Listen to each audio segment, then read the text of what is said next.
several achievements, among them the new constitution which Kenya promulgated in 2010, as well as his patriotism and the role he played in the promotion of socio-economic growth, as well as the general development of the Republic of Kenya and the East African region. On your screen is the Speaker of the National Assembly, Honorable Justin Muturi, paying his respects to the former president. It is one of those special broadcasts that happens perhaps a few times in the life of Parliament, and the country is in mourning. Flags are being flown half-mast as Kenyans bid farewell to the late former president of the Republic of Kenya. I will now hand you over for this special broadcast of parliamentary business. My name is Edward Kabasa. Enjoy your viewing.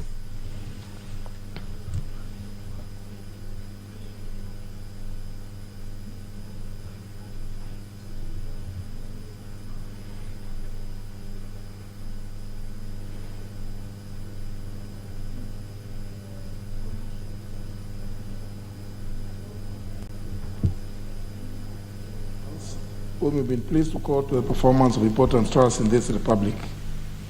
Let your blessings descend upon us here assembled, and grant that you treat and consider all matters that shall come at our deliberation in so just and faithful a manner as to promote your honor and glory, and to advance the peace, prosperity, and welfare of our country and of those whose interests were committed to our charge. Amen.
Good.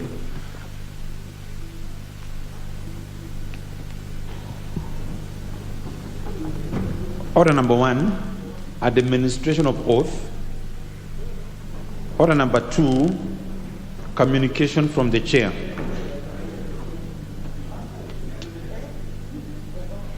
Can we please take your seats? Take your seats. Take your seats, please.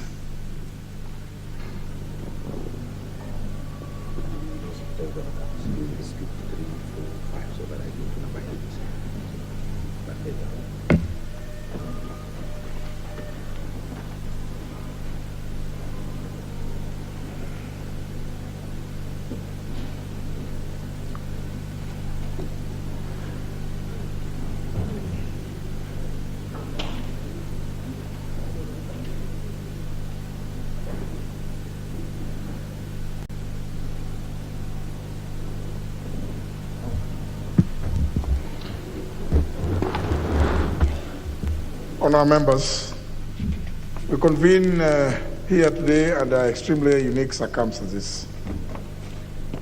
I wish to formally report to the House that on the 23rd of April 2022, following the presidential proclamation of 22nd April 2022 regarding the demise of the third President of the Republic of Kenya, His Excellency Honorable Emilio Mwai Kibaki, Chief of the Golden Heart, I received a request by the leader of the majority party seeking convening of a special sitting of the House. The purpose of this special sitting is to transact the following business. A, procedural notification to the assembled House with respect to the presidential proclamation of 22nd April 2022 regarding the demise of the third President of the Republic of Kenya, His Excellency Honorable Emilio Mwai Kibaki, and B, consideration of exceptional motion on honor and tributes of the House to the late third President of the Republic of Kenya, following the presidential proclamation of 22nd April 2022 regarding his demise. Honorable members, having taken cognizance of the urgency of the business to be so specified in the request by the leader of the majority party, I acceded to the request to convene a special sitting of the House today, Wednesday, 27th April 2022, commencing at 2:30 p.m. Consequently, and in keeping with the requirements of Standing Order 29, I did gazette this special sitting of the House via Kenya Gazette Notice number 4842 of 25th April 2022. Indeed, this special sitting was also notified to the public by way of newspaper notifications published on the 25th of April 2022. In this regard, this special sitting of the House today, Wednesday, 27th of April 2022, is properly convened. Honorable members, the business to be transacted by the House during the special sitting is specified in the Gazette notice I have referred to. Having declared that this special sitting is properly convened, allow me to turn to the most important business that necessitated the convening of the sitting. Honorable members, we have gathered here today under sad circumstances. As you are already aware, the National Assembly and indeed the nation as a whole is mourning the passing on of the third President of the Republic of Kenya, His Excellency Honorable Emilio Mwai Kibaki, who passed away on Friday, 22nd April 2022, while undergoing treatment at the Nairobi Hospital. Honorable members, His Excellency the retired third President was born on the 15th of November 1931 in Gatuyani village, Othaya division in the then Nyeri district, now Nyeri County. He began his early education at Gatuyani Primary School before proceeding to Karema Mission Primary School in Othaya. Thereafter, he proceeded to Mathari School, now Nyeri High School, between 1944 and 1946, where he completed his elementary education. The late retired third President joined Mangu High School, where he studied between the years 1947 and 1950 and attained the highest grade above his peers in his O-level examinations. The late third President then pursued a Bachelor of Arts degree in economics at the Makerere University in Kampala, Uganda, where he graduated with a first-class honors degree in economics. His excellent performance earned him a scholarship to the London School of Economics, where he earned a Bachelor of Science degree in public finance with distinction. Upon completing his studies in the United Kingdom, he returned to Uganda in 1958 and took up a job as an assistant lecturer of economics at the Makerere University. Honourable members, let me pause there to allow those members to make their way into the chamber. Members making your way in, please do so.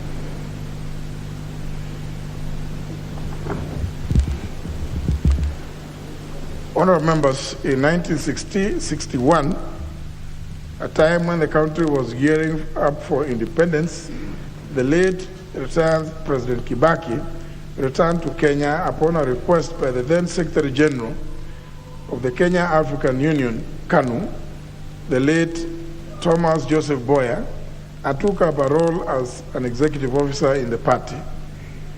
He is credited for helping to draft Kenya's independence constitution, a role that he would later replay as the president who shepherded the process that culminated in the promulgation of the 2010 constitution. The late retired President Kibaki's long and decorated political career was birthed at independence in 1963 when he vied for and won the parliamentary seat for Donholm constituency, currently Makadara constituency. In 1974, the late retired third president opted to represent the people of his rural home, Othaya, where he contested for and won the seat of the Member of Parliament for Othaya constituency. His impeccable leadership qualities endeared him to the people of Othaya, who re-elected him to Parliament in all the subsequent elections held in the years 1979, 1983, 1988, 1992, 1997, 2002, and 2007, when he served his final term and retired in March 2013. The late retired President Mwai Kibaki leaves an indelible imprint in the history of Parliament of Kenya as the longest-serving Member of Parliament. He has in his honor a half a century of service to the nation as a Member of Parliament, spanning from the year 1963, when he was first elected, until his retirement in March 2013. Honourable members, during his political career as a Member of Parliament, he rose through the political ranks to become an assistant minister, vice president, leader of official opposition, and crowned his exemplary political career by becoming the third president of the Republic of Kenya, where he served for 2 terms, which is the constitutional limit. Having reached the highest political pinnacle, His Excellency President Mwai Kibaki honorably exited politics upon handing over the reins of power to the incumbent president, His Excellency Honorable Uhuru Kenyatta. He exuded rare dedication to duty that even after rising to the presidency, the late retired President Mwai Kibaki would still find time to come to the chamber and sit in the National Assembly in his capacity as a Member of Parliament for Othaya constituency to articulate issues of concern to his constituents and of mutual benefit to the Kenyans at large. In him rests an unmatched fallen hero who shall forever be remembered for his gentlemanly and non-confrontational leadership style. Honourable members, in his first term as a Member of Parliament, the late retired President Mwai Kibaki's standing as an economist earned him appointment as an Assistant Minister for Finance and Chairman of the Economic Planning Commission in 1963.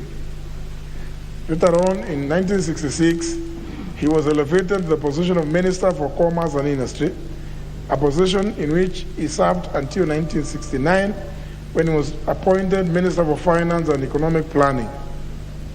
In 1978, he was appointed Vice President and served until March 1988.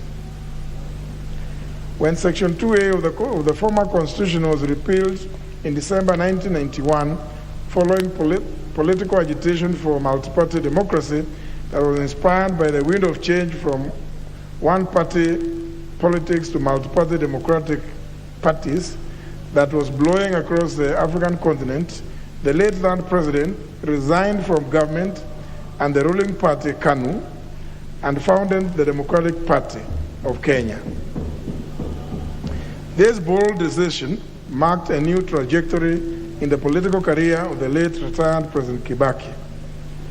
He joined the presidential race in the first multi-party general elections in 1992, in which he came fourth. He contested for the presidency again in the subsequent general elections of 19 1997, where he came second to the late President Moi and became the leader of the official opposition in the National Assembly.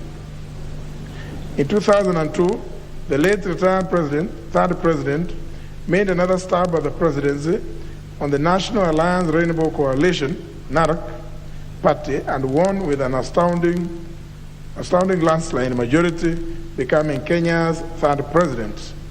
He was re-elected president for the second term in 2007 under the Party of National Unity. Once again, members, let me allow the members at the door to make their way in.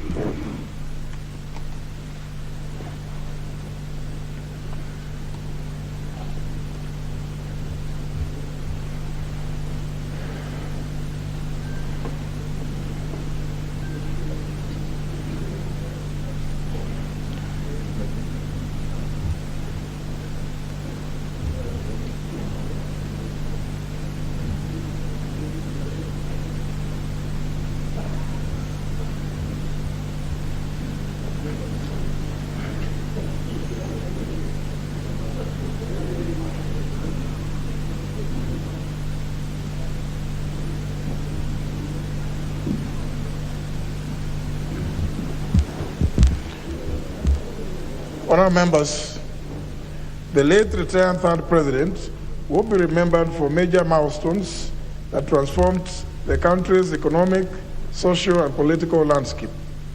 When he took oath of office as president in December 2002, the late retired President Mwai Kibaki committed to turn around the country's economy. He approached leadership from a people-centric perspective that was aimed at improving the quality of lives of the people. He shall forever be remembered for his famous quotes that, in the quotes, leadership is a privilege to better the lives of others. It is not an opportunity to satisfy personal greed, close the quotes. Guided by this philosophy, the late retired President Kibaki midwifed several reforms in Kenya's governance architecture in order to realign it for accelerated service delivery.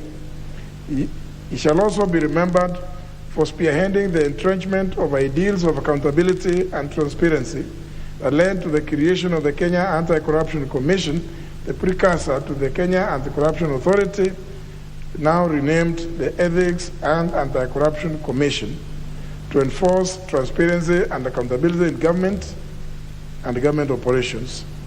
In terms of economic development, the late retired third president is credited for formulating an economic recovery strategy that put the country on the pedestal for becoming a middle-income economy.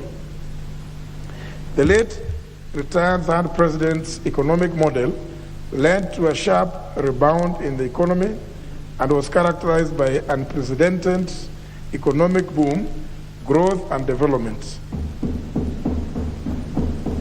Indeed, you may all recall and remember that within the first term of his presidency, Kenya's GDP rose from a low of 0.6% in 2003 to about 9% in 2007. He also embraced self-reliance by increasingly funding the national budget from internally generated resources such as increased tax revenue collections, hence reducing Kenya's dependence on donor aid. Honourable members, the late retired President Mwai Kibaki made momentous contribution to infrastructure development in the country. He shall be remembered for ambitiously rebuilding, modernizing, and expanding Kenya's infrastructure. During his tenure, he accomplished flagship infrastructure projects such as the Thika Superhighway and various bypasses around Nairobi City. He also initiated other key projects like the Lamu Port South Sudan Ethiopia Transport (LAPSET) Corridor project and the Standard Gauge Railway (SGR), later successfully implemented by the current administration. The late retired third president will also be remembered for his progressive economic policies that led to exponential rise in microfinance institutions and access to financing, which spurred economic development in the country. It was also during his tenure that the constituency's development fund, with the full support of the 9th Parliament, was introduced, and today, as the forerunner to the devolved fund, the CDF has immensely improved the quality of lives of many people in the country, and more particularly is to be noticed in many regions that have in the past been deemed marginalized. Honourable members, the late retired 3rd President will also be remembered for the boom in the telecommunications sector. It was during his time that he laid the foundation for growth in mobile telecommunications and internet connectivity that has positioned Kenya as a mobile and ICT innovations hub. In the education sector, the late retired President Kibaki will forever be celebrated for introducing free primary education in 2003, during which year about 2 million new pupils who would not otherwise have gone to school were enrolled into primary schools. The progressive implementation of free primary education immensely contributed to the realization of universal primary education in the country and laid the firm foundation for the rollout of tuition-free day secondary education, which presently guarantees a 100% transition from primary to secondary schools.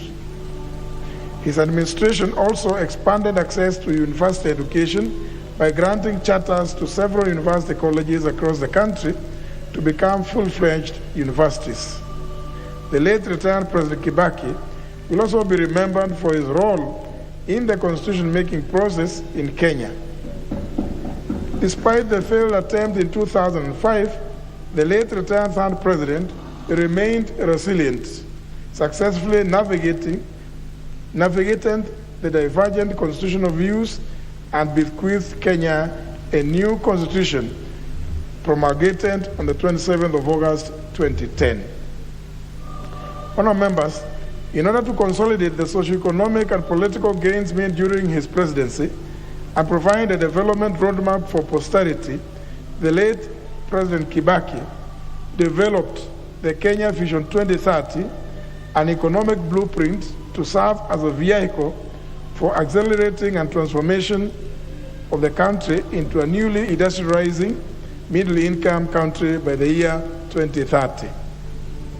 The late retired President Kibaki remains an enigma and a steady people-centric leader who evidently cared most about public good and not personal gain.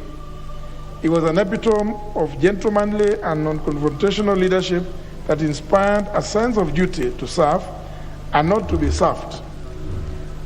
Honourable members, on behalf of the National Assembly, the Parliamentary Service Commission, and indeed on my own behalf, I pay tribute to this great fallen Kenyan hero and convey our sincere condolences to the family, friends, and the nation at large for this great loss of a true statesman. Further, I take this singular opportunity to thank Kenyans of all walks of life who have managed to come and pay their last respects to the departed former head of state, whose body is lying in state here in Parliament. Honourable members, in honor of the selfless service rendered to the community and the nation by the late retired 3rd President of the Republic of Kenya, His Excellency Emilio Stanley Mwai Kibaki, I request that we all stand and observe a moment of silence in his honor.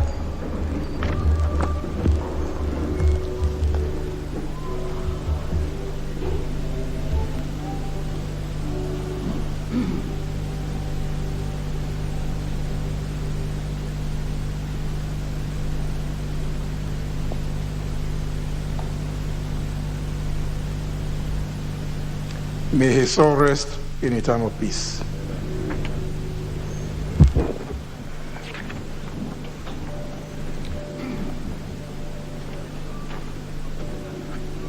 Honourable members, I can see already There are over 40 requests.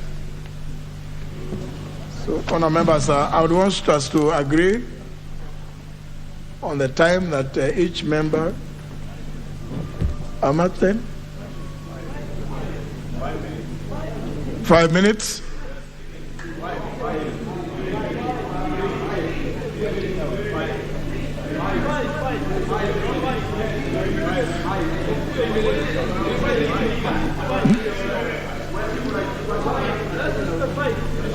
Okay, honour members. Yeah. No, on this one, I think let's give everybody equal time, because honour members, at exactly 4:45, there is a request that we shall adjourn proceedings so as to leave the chamber to allow the military to perform some of their ceremonies, and then at the tail end, we accompany the body up to the gate where the national anthem will be played, and we bid farewell to the body of the late president. So I think 5 minutes is good for. So the honour members, the more time we take, not making the decision. We have 5 for everybody. Very well.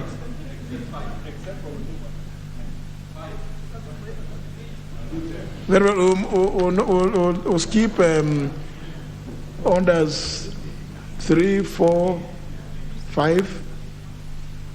I'll go to 6. All the way to 7. Yes. Order number 8, exceptional motion, honor and tributes of the House. Leader of majority. Thank you, Honourable Speaker. Honourable Speaker, I beg to move the following exceptional motion, that following the presidential proclamation of 22nd of April 2022 regarding the passing on of His Excellency Emilio Mwai Kibaki, Chief of the Golden Hearts, the 3rd President of the Republic of Kenya, the tributes of this House be recorded in special honor of the late retired President, retired President's long uninterrupted service in this House, his selfless service to the Republic, exemplary achievements, accomplishments of the country, his role in shepherding Kenya into a new constitutional dispensation in 2010, and for his patriotism and role in promoting socio-economic growth and development of the Republic of Kenya and the East Africa region. Honourable Speaker, let me, on behalf of my family and the people of Kibipiri, start by sending my deep, heartfelt condolences to the family and all the Kenyans on the passing on of our beloved hero, the late Honorable Mwai Kibaki. Honorable Speaker, history is more than the path left by the past. It shapes the present and has immense potential to influence the future. And these are words that were said by the former Speaker of the House of Commons, John Barco, when he recounted the steps in history that the House had taken since the 10th century. Today, we have a singular honor, an opportunity to record the tributes of this august House in honor of a giant of history, His Excellency President Mwai Kibaki. Honorable Speaker, in the words of President Obama, I wish to observe that it is hard to eulogize any man. It's hard to capture in words not just the facts and the dates that make life, but the essential truths of a person, the private joys, the sorrows, quiet moments, and the qualities that illuminate one's soul. How much harder to do so for a giant of history, whose legacy is not only our cherished constitutional democracy, but the many aspects that form our social and economic struggles as a nation, and some of which you have enumerated, and the others that are flowing from the public as they talk about the great man. Honorable Speaker, like other giants of history before him, Honorable Kibaki came from a very simple family as the last born of a humble peasant farmers, and he would, as expected, have spent the early childhood assisting his parents to carry out the normal family chores as a hands boy, and including ferrying tobacco from Othaya through the mountain Aberdares all the way to Naivasha and eventually to Donyunjeru when he was a young boy. But this did not deter him from rising to serve his country in the highest office in the land. And I don't want to go through his education, you've covered. But Honorable Speaker, as I stand before this House to mourn and pay tribute to my political mentor, the late President, who is a great economist and a leader to which this country owes a great deal of gratitude. He served in various capacities and left commendable changes wherever he went. As you have mentioned, he started an assistant minister. Then he was appointed a full minister since 1969 to 1978, and then moved on to become a vice president. And during that time, Kenya saw unprecedented growth. I've read a few of his budget speeches, and which I have here, and members would want to share. The library has quite a good collection of that. And just looking at what was happening in the 1970s, I would like to quote what in the budget of 1970, what he said at that point. That given the shortfall in revenue available to the exchequer at the time, at the existing tax rates, and our recent heavy reliance on the banking system, I should have reduced the level of development spending in the 1976-1977 budget in order to keep our books in balance. I'm, however, reluctant to do this, particularly if it delays the restructuring of our economy and its recovery from the recent recession. And he went on to say, and I quote, domestic long-term borrowing achieved a new peak this year. I'm, however, concerned that in the recent years, the only significant subscriber to government stocks has been the NSSF, and that other financial institutions, such as the insurance companies, have invested their surplus funds in property or left them as deposits in banks. I encourage that a greater part of these funds must be drawn into the development effort, and the government is working to increase the attractiveness of government stocks. This was in the 1970s, and the articulation on financial matters was unmatched. Honorable Speaker, despite the political challenges our country faced at that point, President Kibaki always distinguished himself as a great servant, hell-bent to adopt and implement policies geared towards sustainable economic growth, ensuring the overall betterment of the lives of Kenyans. Personally, I knew him as a great friend, having met him about 28 or 30 odd years ago at a personal level. And I greatly enjoyed his company at the social level, in the golfing circles, and later on he was to become my mentor in 2002 when he encouraged me to get into politics, and immediately pulled me into his cabinet in 2003. I remember the date, the 3rd of January 2003, and I was to stay in the cabinet alongside him for 10 years. And I watched all these developments that you've articulated as they unfolded, as they were being planned. And I know he was a great gentleman, what you call a gentleman par excellence, what leadership others would call a global level 5 leader, who is typified by exuding rare greatness, but with a huge sense of humility. And I think that's what he had. Honorable Speaker, after serving as leader of the opposition, he ascended to power at a time of despair and frustration and economic turmoil. And within the first 100 days, he implemented one of the most hailed legacies, especially on the free primary education, which increased the literacy levels to 72%. I'll skip quite a bit of some of the things that I've said in the interest of time. But, Honorable Speaker, I have reviewed a number of documents, including his first speech, and I've learned a number of the things. And allow me to quote, Honorable Speaker, one of the critical paragraphs in his speech at Uhuru Park when he came up to power. And for those who will get a copy of that, that's paragraph 5. And he said, "You've asked me to lead this nation out of the present wilderness and malaise into the promised land. And I shall offer a responsive, transparent, and innovative leadership. And I'm willing to put everything I've got into this job because I regard it as a sacred duty." And we all know he put all his energy into serving Kenya for the 10 years. I've offered our competitors a hand of friendship. We have been through a long and sometimes bitter electioneering campaign. Now the elections are over, that there should be no bitterness. And he lived to that. Let us all unite in forgiveness, reconciliation, and hard work to rebuild Kenya. Nation building requires joint efforts of all Kenyans. Let us work for our common destiny and advance our common aspiration to bequeath a better country to our children. And over the 10 years, he lived to those words.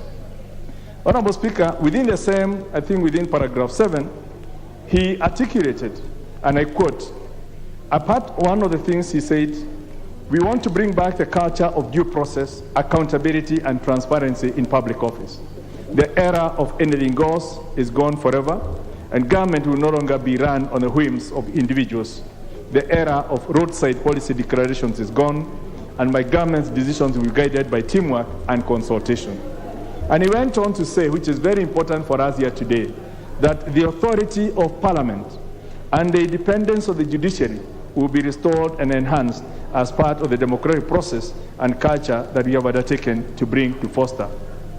Honorable Speaker, when we look at the contents of the Constitution 2010 that brought the independence of Parliament, that no president who ever dissolved Parliament at his whims, is part of the promise that was made in Uhuru Park on that afternoon of 2002 in December when he took over. Honorable Speaker, I could go on and on, but we don't have the luxury of that time. But I want to say that the late president had an outstanding approach to leadership that all of us here should emulate to make Kenya a great country that Mzee left. And as we head to the elections, because probably God has called him to the high heavens as a result, as a signal to the Kenyans. And I would like to plead with the electorate as we talk of all the great things the late Mzee Kibaki did. I would like to ask our electorate to honor Mzee Kibaki by looking for his qualities and the characteristics in all those aspirants at all levels. And let's ask ourselves, do you see a Kibaki in your MCA? Do you see a Kibaki or aspects thereof in your member of parliament, in your senator, in your governor?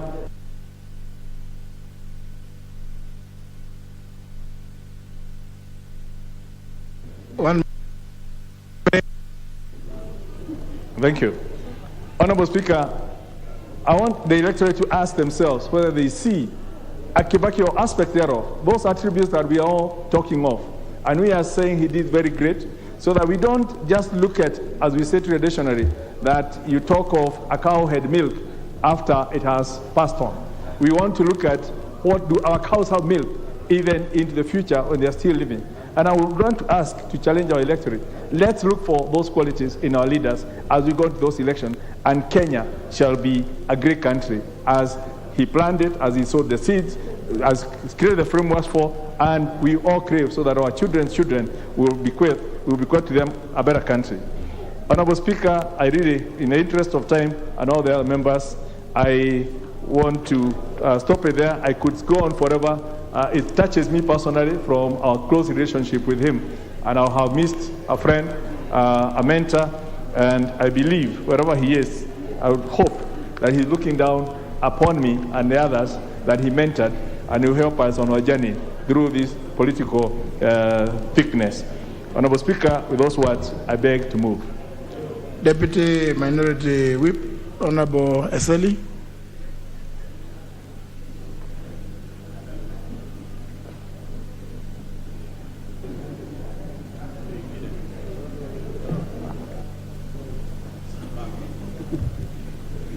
Thank you, Mr. Speaker, for this opportunity to also eulogize a great person, a great leader of this country in the name of Emilio Mwai Kibaki, the retired former president of this country. Mr. Speaker, for us in the western part of Kenya, Kibaki held a special place. Indeed, in the year 2002 election, the western part of Kenya gave Kibaki close to 80% of the vote from Western Kenya.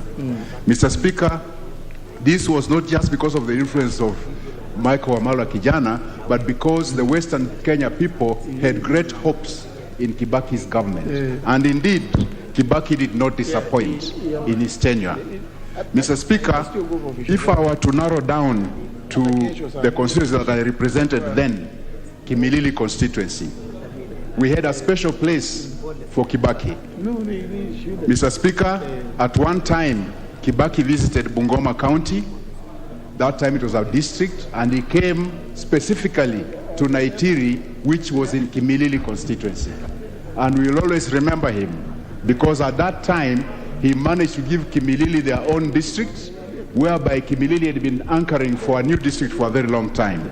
And at that point, he also laid the foundation stone for a theater, a hospital theater at Naitiri Hospital, being built by Safaricom Foundation. He also laid a foundation stone for a 5,000-liter milk cooler at the same place. So he left a major mark in the wider Kimilili constituency and now in Tongaren constituency. At that point is when he also gave instructions for the road from Kimilili to Misihu to be tarmacked. And indeed, this road was tarmacked.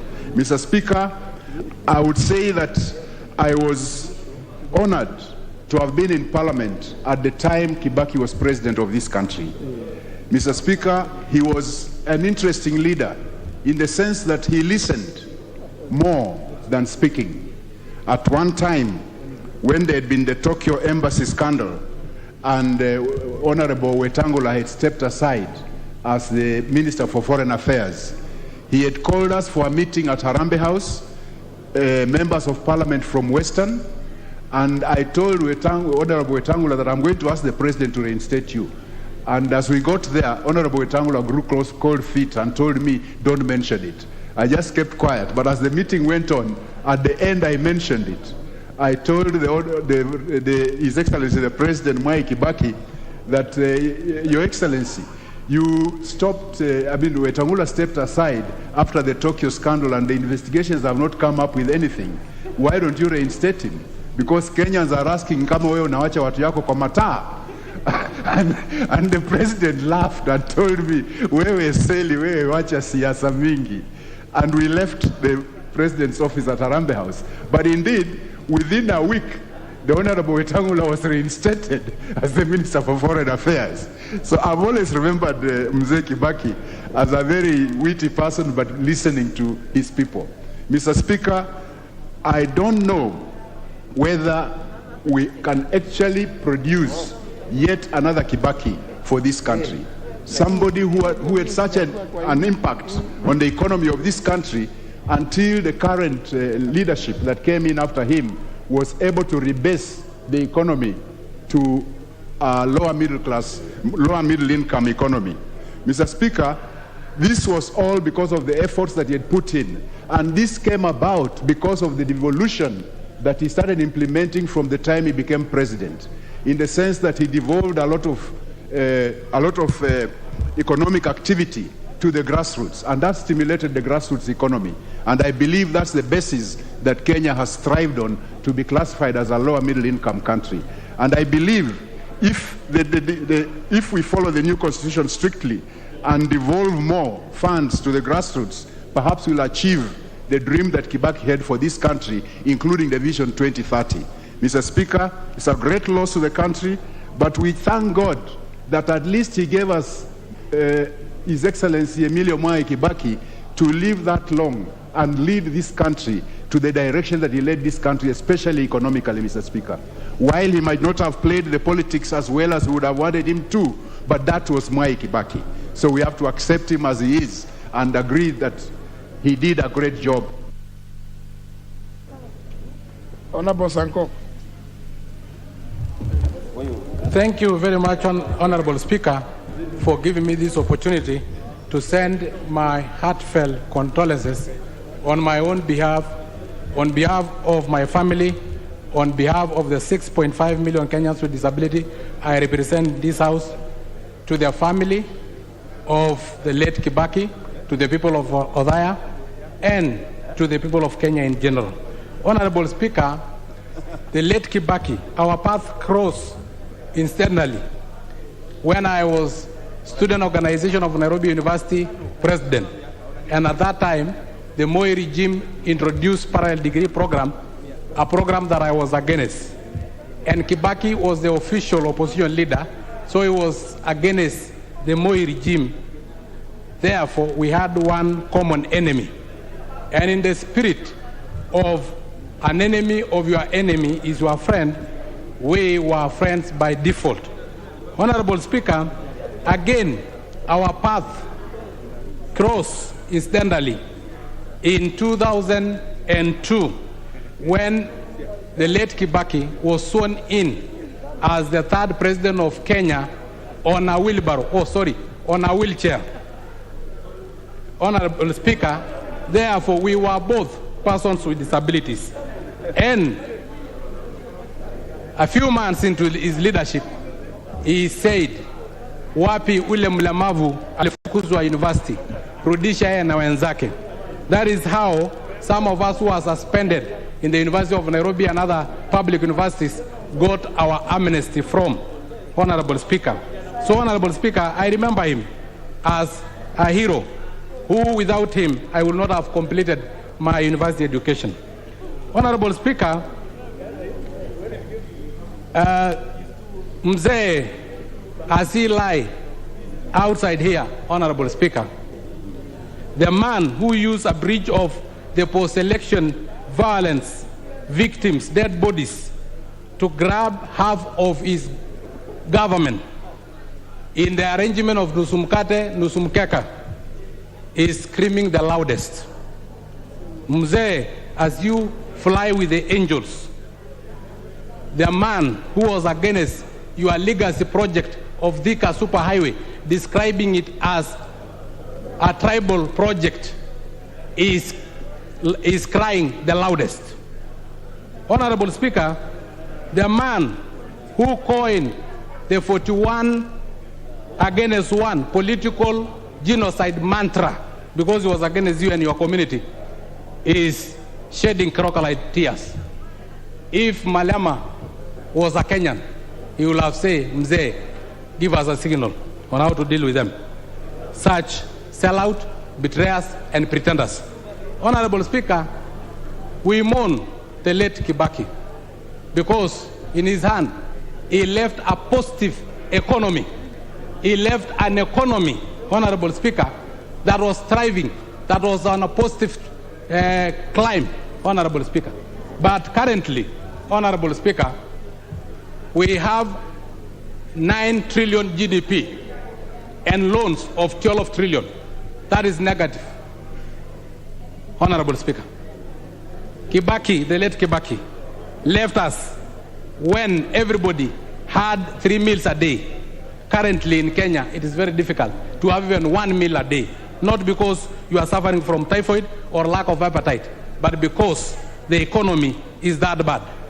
Honorable Speaker, Honorable Kibaki may have been an economist, and his successor did not study economy. But in any case, he was good in figures, and figures never lie. We were doing well as Kenyans under the leadership of His Excellency Mwai Kibaki and under the first 5-year term of the Jubilee administration. But in the second-year term of Jubilee administration, we are now on a negative trend. May the soul of our hero, His Excellency Mwai Kibaki, rest in peace. Fly with the angel, Your Excellency Mwai Emilio Kibaki. Thank you, Honorable Speaker. Member for Alienda, Honorable Tiende Amolo.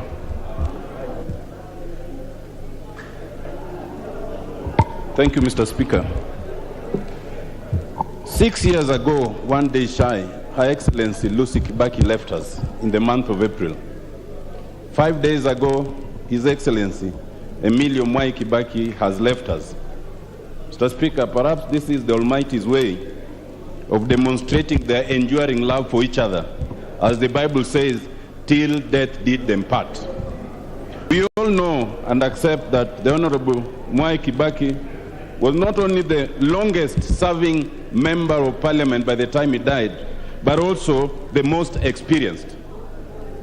We can debate about many things, but we all accept that having been plucked by Jaramogi Oginga Odinga from the blush serenity of Makerere to come and serve as the executive officer of KANU, he remained steadfast and he remained committed to this country. He was definitely a gentleman of Kenyan politics, gentlemanly to the point of being mistaken for a fence-sitter. But, Mr. Speaker, we all know that behind that gentility was a very careful, calculating, but principled man, a man whose integrity is not easy to question, a man who, when some of his friends brought or sought to bring his integrity to question, he had the courage to release them. This is a man, Mr. Speaker, whose focus was not only on the economy, but also on democratic space, on meritocracy, and later on constitutional reforms. His legacy is superb, a legacy that was nearly blotted in 2007, when some of his handlers led him to a process that he was not fully persuaded of, aided by the judiciary at the time. To his credit, and recognizing that, he accepted the subsequent process of reconciliation, a reconciliation that ended up in a government of national unity. Together with the Right Honorable Prime Minister, they were able to steer this country to a situation of unity that had not been seen before, to exponential growth, and to put the foundations for legislative and constitutional reform. Mr. Speaker, I am proud to have been one of the beneficiaries of the 4 organs of reform, that is the Committee of Experts. Today I wear the insignia of the Elder of the Burning Spear, which His Excellency Mwai Kibaki was able to accord me for my service to the country in writing the Constitution way before the age of 40, based purely on meritocracy. Mr. Speaker, I had the opportunity to serve as the first ombudsman of this republic at the time that Mwai Kibaki was president, and I can confirm that the entire process was purely based on merit. Both in the Committee of Experts and as the ombudsman, there was no single day that the president sought to exert undue pressure, or as the lawyers say, to do our work with let and hindrance. He respected principle, he respected meritocracy, and he allowed independent institutions to do their work. This is a man to be emulated, Mr. Speaker, and there are lessons to be learned. In his humility in deputizing the commander-in-chief, in his humility in restraint of want and greed, and his principle to walk away when he thought there were differences of principle. These are things to be emulated today, Mr. Speaker, by all that are listening and all that are praising Mwai Kibaki. But above all, Mr. Speaker, his commitment to his country before self is unquestionable. Mwai Kibaki, pass our regards to J.M. Kariuki, Tom Mboya, Jomo Kenyatta, Jaramogi Oginga Odinga, John Silver, and the others before us. Thank you, Mr. Speaker. Member for Kieni. Thank you so much, Honorable Speaker. Honorable Speaker, on behalf of my family, Honorable Speaker, on behalf of the people of Kieni that I represent, And on behalf of the Nyeri people, Honorable Speaker, I want to convey my very, very sincere condolences to the family, friends, and relatives of the third president of the Republic of Kenya. Honorable Speaker, as the country mourns the third president, we should always remember that he was a father, he was an uncle, he was a grandfather, he was also a great-grandfather to many. So I take this opportunity to convey the message to the family and friends. Honorable Speaker, I had an opportunity to interact with the third president, Honorable Speaker, at a tender age when I was at the university. Honorable Speaker, in the year 1998, Honorable Speaker, when our Member of Parliament, the late Munene Kairo, passed on, I decided to vie as a Member of Parliament, Honorable Speaker, in 1998. And I remember, Honorable Speaker, the third president inviting us, because he was the chairman of DP, inviting us for a meeting with all the aspirants who are contesting for the Kieni parliamentary seat. And I remember him asking me, young man, you seem that you are a young man and you are contesting for this seat, but we are beseeching you, because you still have a lot of time and bright future in front ahead of you. I beseech you, that time calling me Mathenge, that a time will come when you will be elected as a Member of Parliament. So consensus, Honorable Speaker, did not just start the other day. There was consensus, and we agreed that we was to support Dr. Chris Murugaru. And for sure, we supported Dr. Chris Murugaru, who became the MP for Kieni. Honorable Speaker, 15 years later, I was elected as a Member of Parliament for Kieni because I listened to him. Honorable Speaker, I want to say that the leader that we are bidding farewell today has many hearts, has many attributes, has many virtues, Honorable Speaker. And maybe to just highlight a few, one of them being humility. We all remember that when the third president was serving as a vice president and also as a minister in the KANU government, there are many times when he was humiliated. There were times that he was actually demoted from the vice presidency taken to the Ministry of Health. He did not abscond duty. He continued serving the country because he knew in any opportunity that you are given, he used to say, Honorable Speaker, that when you are given an opportunity to serve, you are given an opportunity to serve, not to enrich yourself. Honorable Speaker, the third president detested lazy people. The third president, Honorable Speaker, detested corruption. And Honorable Speaker, if you remember, during his tenure as the third president, when there were allegations of corruption, even with his closest friends, they were actually dropped from the cabinet. Honorable Speaker, that is the kind of leader, Honorable Speaker, that we will forever remember. Honorable Speaker, free education, the free primary education, Honorable Speaker, is something that will remain in our hearts, Honorable Speaker. There are many people, there are many students that I have come across, Honorable Speaker, who said, were it not for his intervention, they would not have gone through the primary education. Honorable Speaker, our farmers will never forget Honorable Mwai Kibaki, because new KCC, when KCC had been taken over by private individuals, when he took over power, he liberted that corporation back to the farmers. And now the farmers are happy about the milk and the prices that they are getting. Honorable Speaker, we from the mountain can never forget what he did in terms of the road infrastructure. Remembering the Thika superhighway, we all know the kind of jam that we used to have, clogging all the way, the entire Thika road.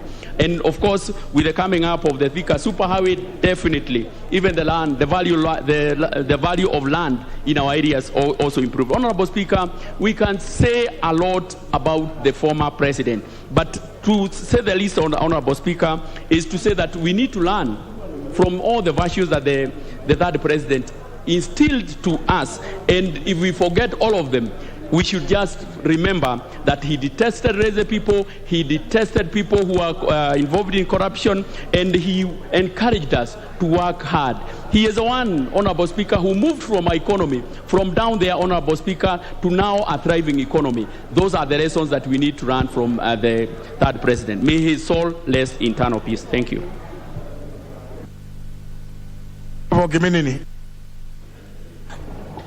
Thank you, Mr. Speaker. Mr. Speaker, on my behalf of my family, on behalf of the great people of Kiminini and Trans Nzoia County at large, Mr. Speaker, we bring our message of condolence to the family of the late President, friends, and the entire nation.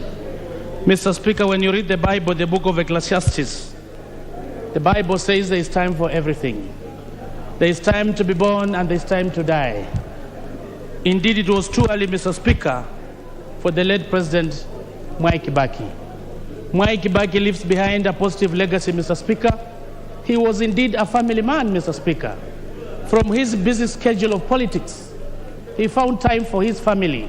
And this is a big virtue, Mr. Speaker, that other leaders must emulate, Mr. Speaker. Mr. Speaker, secondly, when it comes to the matters of the economy, Mr. Speaker, the President took over when the growth of this economy was at 0.06%. And he managed to drive it to almost 10%, Mr. Speaker. Mr. Speaker, Mwai Kibaki believed in planning. It is said, Mr. Speaker, that failing to plan is planning to fail. Indeed, he's the one who came up with the Vision 2030, Mr. Speaker. The Vision 2030 is the economic blueprint, Mr. Speaker, that all other policies are anchored to. And, Mr. Speaker, in the Vision 2030, the President envisioned Kenya to be a middle-income economy, Mr. Speaker. When it comes to matters of public debt, Mr. Speaker, the President was borrowing wisely. I remember that particular time, Mr. Speaker, when you look at the ratio, the percentage of public borrowing, the GDP, Mr. Speaker, was around 48% to 50%. But currently, as we speak, Mr. Speaker, the borrowing is almost 100%. He was borrowing wisely, Mr. Speaker. The public debt, the burden now is on the Kenyans, Mr. Speaker.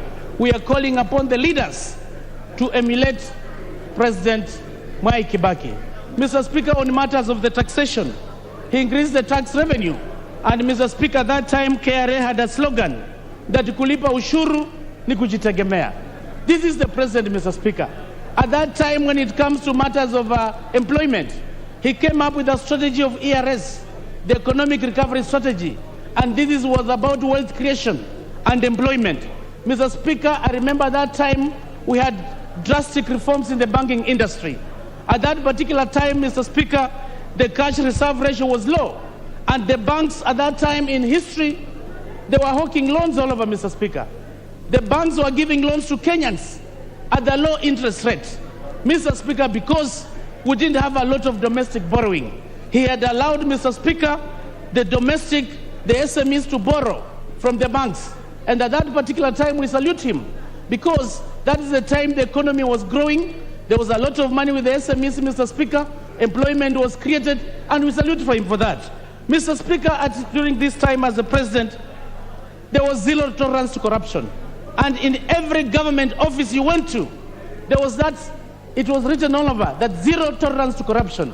We salute President Mwai Kibaki because he was committed to the fight against corruption. I had an opportunity to go to his house with the late Vice President Omalo Kijana, Mr. Speaker. As a young boy, he went to Muthaiga, and I had a chat and had tea with him. I remember very well even Joseph Kamoda was there.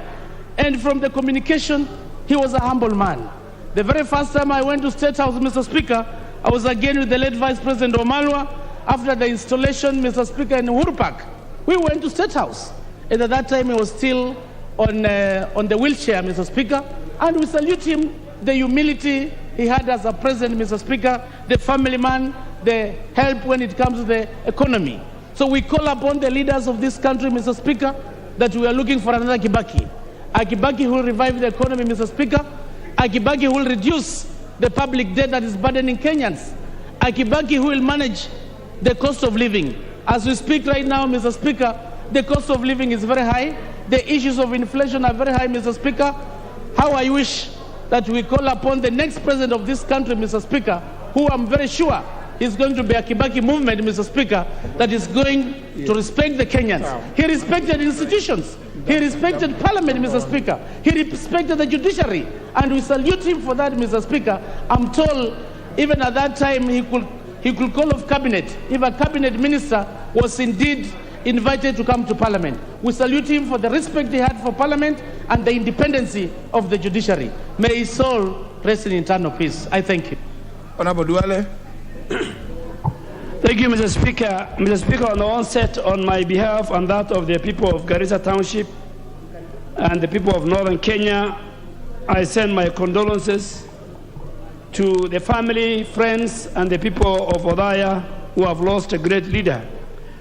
Mr. Speaker, if you allow me, let me quote from the Quran, verse in the Al-Imran chapter that says, every soul will taste death, and you will only be given your full compensation on the day of resurrection. So he who is drawn away from the fire and admitted to the paradise has attained the desire. And what is in this life, what is the life of this world except enjoyment of dissolution? Mr. Speaker, I had the privilege to serve with President Kibaki in the 10th Parliament, and I want to thank you. You are the party leader of the great party that President Kibaki established many years ago. So you are the only one who is keeping his legacy. The rest are talking, praising Kibaki. When in the 10th Parliament, when presidents were members of Parliament, and President Kibaki was a member of Parliament for Odaya, I had a very rare privilege to serve with him. I had a very rare privilege to be very close to Kibaki when I differed with my party ODM in 2010, and President Kibaki, myself, and many others, including the current Deputy President, adopted us as his political sons. And we survived until 2013. Mr. Speaker, Kibaki will be remembered as not a petty leader, as some people are today. Kibaki will be remembered as a person who does not betray. He doesn't believe in the politics of deceit and betrayal as it is today in Kenya. Kibaki believed in the economy, in the hustler, in the smallest of the smallest people. And it was Kibaki who asked the banking sector in our country to open up loans to the smallest of the business in our country. It is Kibaki who brought this country during his tenure. KRA, when he took over, KRA was collecting 600 billion. By 2013, KRA was collecting 1.2 trillion, Mr. Speaker, because he believed in revenue, local revenue. He never believed in debt. Kibaki left us with 1.8 trillion debt. Today, our country is going the route of Sri Lanka, the route of Greece, where we are at 13.5 trillion. Today, when Kibaki was leaving us, a loaf of bread was 20 shilling. Today, Kenyans are buying a loaf of bread for 55 shilling.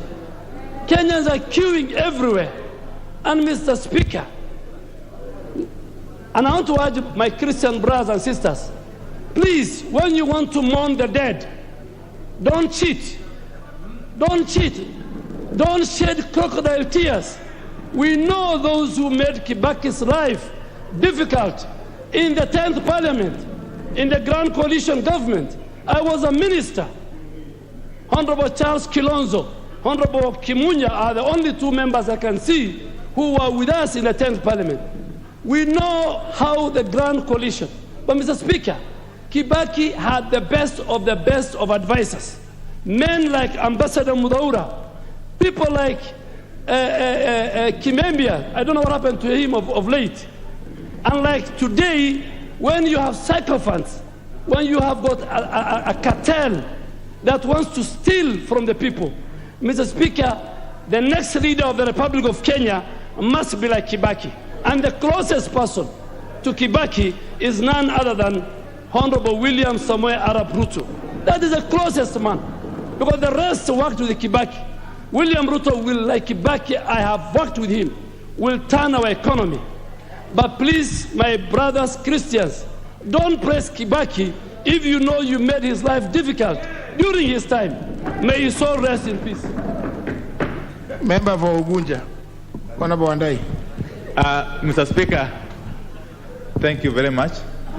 And let me join my colleagues in passing my condolences and those of the people of Ugunja to the family, friends of the late third president, Mwai Kibaki, and indeed the people of Kenya. Mr. Speaker, the more I hear my colleagues speak with passion, the more I'm reminded of the celebrated speech by Mark Antony in Julius Caesar. You know, those of us who are fans of Shakespeare will tell you that the more things change, the more they actually remain the same. Mr. Speaker, let me say two things. That the Honorable President Mwai Kibaki was a man of his own class. And I can for sure remember him for two things, if only two things. One, as you know, Mr. Speaker, he was among the very few of his generation, the generation of post-independence Kenyan leaders, who are known for nothing else but nationalism. The Speaker, Mwai Kibaki lived the spirit of nationalism till he died. Mwai Kibaki was known as a unifying figure. He was known as a person who was non-polarizing, a virtue that we really need in this country, Mr. Speaker. Mwai Kibaki was the kind of a statesman that you would need at any given moment in the life of a country. Mr. Speaker, secondly, is the legacy that Honorable Mwai Kibaki has left behind. You know, Mr. Speaker, many a times leaders struggle to leave a positive legacy. But what I've come to learn is that once you are a good leader, like Mwai Kibaki was, you don't have to struggle to leave a legacy. It just happens naturally. It just flows, as I'm being told by Honorable Wamalwa. Because when you talk about Mwai Kibaki, what comes to mind? The Thika superhighway. It just comes to mind naturally. What comes to mind? Free primary education, Mr. Speaker. And I'm happy the Honorable Uhuru Kenyatta followed in his footsteps. Because again, if you talk about Uhuru Kenyatta, you would obviously think about the Nairobi Expressway and many other things. So we need, and SGR. So we need really, as we sign off this great Kenyan statesman, to relook at ourselves, to think of where we are as a country and where we need to go, Mr. Speaker. Mr. Speaker, I cannot end by saying that Mwai Kibaki did not work alone. Indeed, he was blessed to work with 3 vice presidents during his 10-year tenure. The Honorable late Michael Wamalwa Kijana, the Honorable Mudi Awori, and the Honorable Stephen Kalonzo Musyoka. Those were his able, loyal vice presidents. And indeed, he was lucky to have had loyal vice presidents. Not like these days when you have a deputy president who has become a leader of opposition. So it is very, very interesting, Mr. Speaker, as we send off the Honorable Mwai Kibaki, that we need to reflect upon ourselves as a country. That we need a situation that we find ourselves in currently, where a deputy president has become an opposition leader in his own government. That is something that never happened during Mwai Kibaki's tenure, Mr. Speaker. And therefore, with those very many words, Mr. Speaker, let me say, I want to pray to Almighty God to continue blessing this country and to keep the soul of the president, the third president of this country, in eternal peace. Thank you. Honorable Angwe. Thank you, Honorable Speaker. Honorable Speaker, on behalf of the great people of Navajo, that of my family and that of my behalf, Honorable Speaker, allow me to eulogize the great man, a man who leaves behind lessons rather than a man whom we can talk about in terms of the past. Honorable Speaker, the man, His Excellency Emilio Mwai Kibaki, leaves behind a lesson on leadership. Leaves behind, Honorable Speaker, that leadership is not just for you, it's for a person, leadership for you as a Kenyan, and leadership, Honorable Speaker, for you as a statesman. Honorable Speaker, Honorable Mwai Kibaki leaves behind a lesson in terms of leadership of economy par excellence. He handled the economy of this country right from the time he came from school and joined KANU.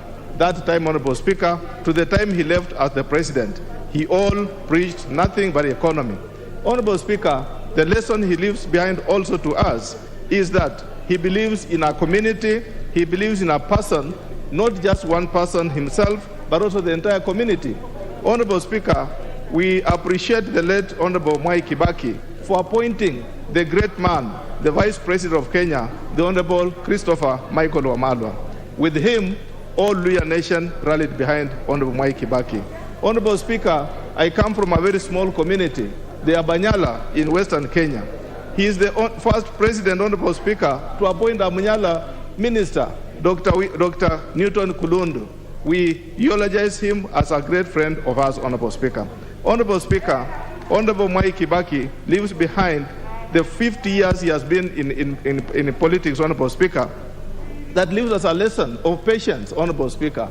Are we supposed to be in a hurry to be presidents tomorrow? The answer is no. Are we in a hurry to be leaders today and tomorrow? The answer is no. Patience pays. Let everyone, Honorable Speaker, remember Mwai Kibaki as a person who traveled a political journey. He was not in a rush to become the president, and he has led this country so well after 2 terms. We leave him with great honor, Honorable Speaker. Honorable Speaker, with all those lessons, what do I propose? Honorable Speaker, I propose that the great men on this world are remembered through infrastructure, through the roads, they are remembered through the buildings. And Honorable Speaker, I wish to challenge you yourself, Honorable Speaker, as the chairperson of Parliamentary Service Commission. That, Honorable Speaker, you are putting up a good building. And it's my prayer, Honorable Speaker, that the great member of Kikuyu can allow me to, Honorable Speaker, through this eulogy, I would wish to request you, as the chairperson, Parliamentary Service Commission. I did say that great men are remembered through infrastructure, such as roads and buildings. Today, Honorable Speaker, we are completing the tallest building ever in this compound in Parliament. Isn't it possible, Honorable Speaker, that through you, we can remember this great man of 50 years through this house, that this tallest building behind you can be named Honorable Mwai Kibaki in his memory. Thank you, Honorable Speaker. I submit. Honorable Kiringo Kubai. Thank you, Mr. Speaker, for giving this opportunity to pass my condolences to the greatly fallen leader. Mr. Speaker, let me take this opportunity to pass my condolences to the family of the late President, Honorable Mwai Kibaki, and also condolences from my own people, people from Mugembe Central, and I eulogize this great leader who has just left us, Mr. Speaker. Mr. Speaker, the late President Mwai Kibaki was not only a leader, a political leader, but he was also he was a CEO, or he was a manager, in that whatever he was doing, he did it and managed it quite well, Mr. Speaker. Mr. Speaker, we are not praising Honorable Mwai Kibaki only for his 10 years as a president, but since he started the leadership of this country when he was a secretary for KANU, when he left Makerere, Mr. Speaker, he came in and started organizing this country from the word go, when we were grappling with the colonial masters. Until the date he passed on, Mr. Speaker, he has been playing his cards very well, and he has not failed us in any way, Mr. Speaker. Mr. Speaker, I would say that this is the best president this country has ever earned, and I pray we get another one after him, because so far I would say he is the best president we have ever earned. And also, even his people of Wadaya, they elected him for almost 40 years, or 80 terms, Mr. Speaker, because he was quite a manager. Mr. Speaker, the Honorable late President was a man of few words, but he was very practical in his doings, and he was he qualified to the saying of the English saying, which says, actions speak louder than words. Mr. Speaker, the late President rarely talked. The late president was not on the TV or on radio or in the news all the time, but his actions and the planning of this country has propelled this country very far, Mr. Speaker, and that is a leader who needs to be emulated, Mr. Speaker. Mr. Speaker, I happened to interact with the late president, Mr. Speaker, when he was in DP and he was campaigning for that party, Mr. Speaker, and he happened to visit my constituency when I was just just a member of the party, and I had not even joined active politics. And we had an interaction with him, Mr. Speaker, in a certain hotel where we shared a meal and other leaders.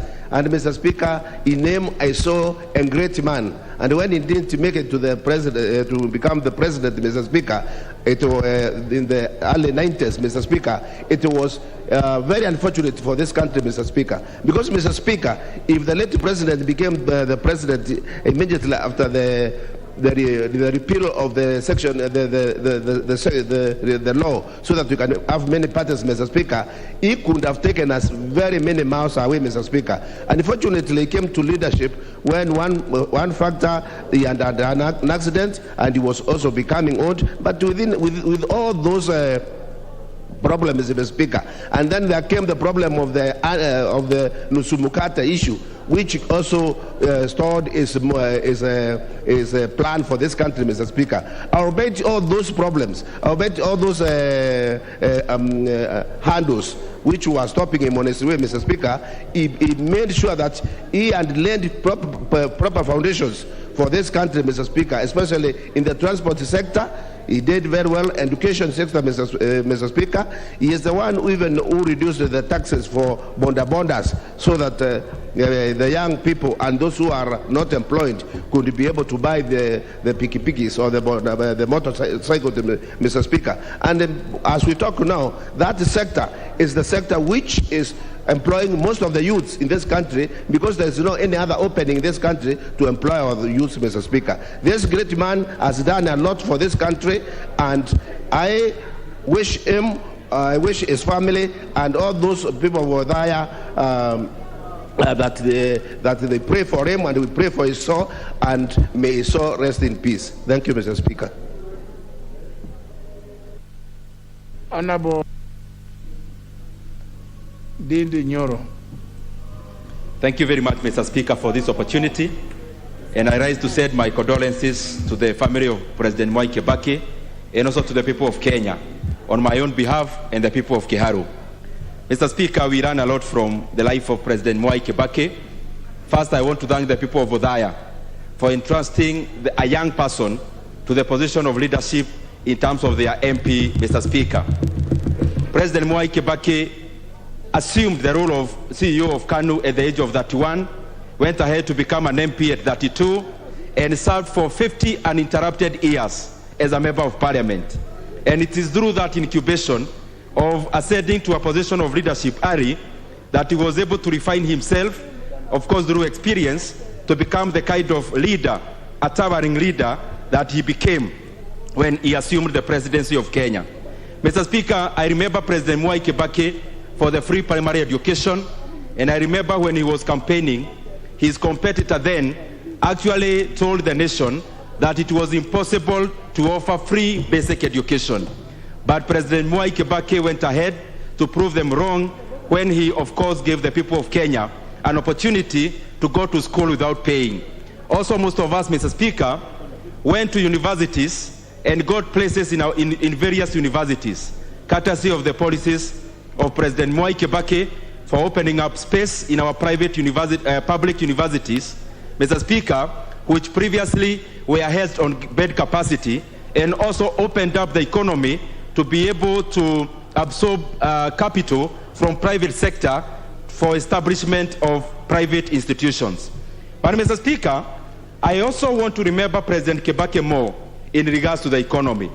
Across all dimensions of the economy, President Mwai Kibaki's legacy, Mr. Speaker, is towering. He got an economy that had revenues of around 200 billion Kenya shillings. By the time he left after 10 years, he had uplifted that revenue by 500% to 1 trillion Kenya shillings.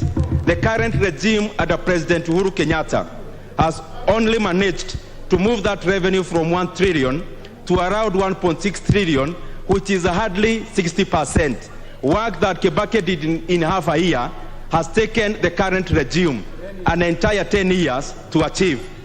President Mwai Kibaki got our country and our economy at a point where the total debt was around 600 billion Kenya shillings.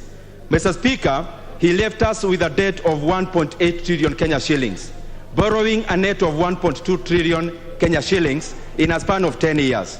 But, Mr. Speaker, contrasting with this regime, that debt from 1.8, we have actually surpassed even the limits we have set in this House. If you add even the guarantees, now the total debt is going towards 12 trillion. Mr. Speaker, also, economically speaking, President Mwai Kibaki left our country when the poverty level was around 39%. Mr. Speaker, as we talk now, Kenyans who face multidimensional poverty are just around 63%. Two-thirds of Kenyans' households, Mr. Speaker, are living in one way or the other in poverty.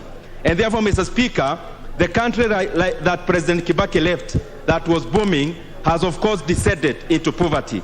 On the other sector, Mr. Speaker, which is more visible, President Mwai Kibaki gave a very good environment for our private sector to thrive.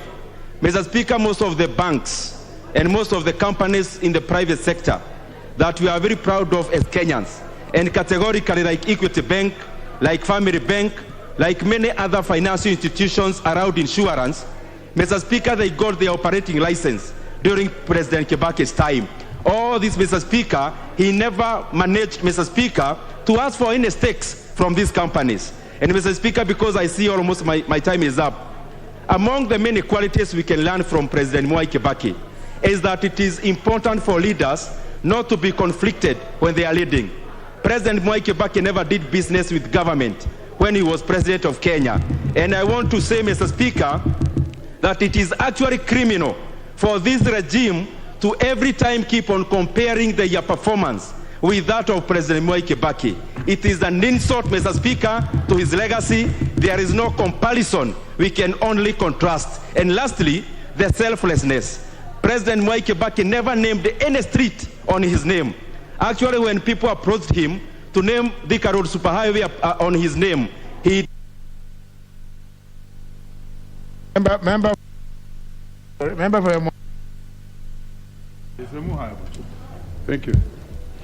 Thank you, Honorable Speaker, for giving me this chance. And on behalf of the people of the Muhaya, on behalf of my own self, on behalf of the teachers of Kenya, and on behalf of the workers of Kenya, let me take this opportunity to send my condolences to the family, friends, Kenyans, and even relatives of the late family of Mwai Kibaki. Honorable Mwai Kibaki, the third president of Kenya, was actually an epitome of change in this particular country. He came to power at a time when we had had the long rule of Moi, but he came up with several changes which made the Kenyans to be proud of his rule. Honorable Speaker, this is the president who stopped the roadside declarations and policies which had been the norm of President Moi and which Kenyans were not very happy about. Honorable Speaker, Honorable Kibaki and President Kibaki reduced his motorcade. For those who saw Moi's motorcades and the time we spend on the roads as teachers and students when Moi was about to pass, sometimes would spend the whole day, he reduced his motorcade and made it very easy and very ample, very simple for a presidential motorcade to pass on the Kenyan roads. Honorable Speaker, on internal and external borrowing, this was a remarkable president who made the loans to be very cheap, especially for workers and more so for teachers. For the first time, we saw banks, more so some banks which teachers could not go to, like the Barclays Bank and Standard Bank, come to staff rooms and hawk loans to teachers and workers of this country. We can never forget this. He made the loans to be cheap and to be available for the smallest man in the country. Honorable Speaker, President Kibaki went ahead to make sure that the teachers got better pay and worked under better conditions of working. There is remembered for the 17.9 billion which he gave the teachers of Kenya as what was called the harmonized salaries between the civil servants and the teachers of Kenya. And that's changed the life of teachers till today. Honorable Speaker, Honorable Kibaki and President Kibaki worked on the minimum wage for Kenyan workers, and is the one who raised it almost to the level that was wanted by the international standards and the ILO. And to date, it has been improved such that the minimum wage stands at what is required by the ILO. President Kibaki did not interfere with trade unions. It was very easy to negotiate as trade unions with the president and government. And at no time when we negotiated for teacher salaries did we even meet President Kibaki. We met ministers and other officers within the system, and the deal would be done. We would never meet the president himself. He believed in people. He believed in the people he gave office. Honorable Speaker, I cannot forget the fact that President Kibaki did a lot on infrastructure. In Emuhaya, for instance, he's the one who came up with the Stendikisa Humsalaba Road, which is now in bad condition and which we are asking the current government to make. He also came up with the road from the Buyangu at Rodis Junction to Ekero, which is serving the people of Emuhaya, and we remember him for that. Honorable Speaker, President Kibaki professionalized the civil service and also professionalized the cabinet. For the first time, we heard that people were being told to text their CVs to the president to see where they can be placed in the ministries. This was powerful, and we loved it. There was meritocracy, and merit ruled the day. Today we see people being appointed not because they are professionals, but because they are good friends of those who are in power. This we cannot hide from President Mwai Kibaki. Honorable Speaker, I must say that this is the president who braved the issue of free primary school, and which has now grown to subsidized secondary school, which we enjoy today. He was very brave because he said within the first 100 days, he will have brought free primary school. I remember when I met President Uhuru after Kibaki left the throne, I told him that Kibaki has done it all. The best you could do now was to do three things: that you must make sure that the secondary school education is free. You must also make sure that teachers are paid well, and make sure that you build the railway. The rest is a story for another day. Honorable Speaker, President Kibaki was the leader of the opposition. Today, people fear to be in the opposition. This, I should say, that we go to the next election. Those who will be in the opposition must remain in the opposition, so that we have a check and balance in Parliament. Hey, you guys, what's happening? I must say, Honorable Speaker, that President Kibaki also is remembered for handing over power to his next president.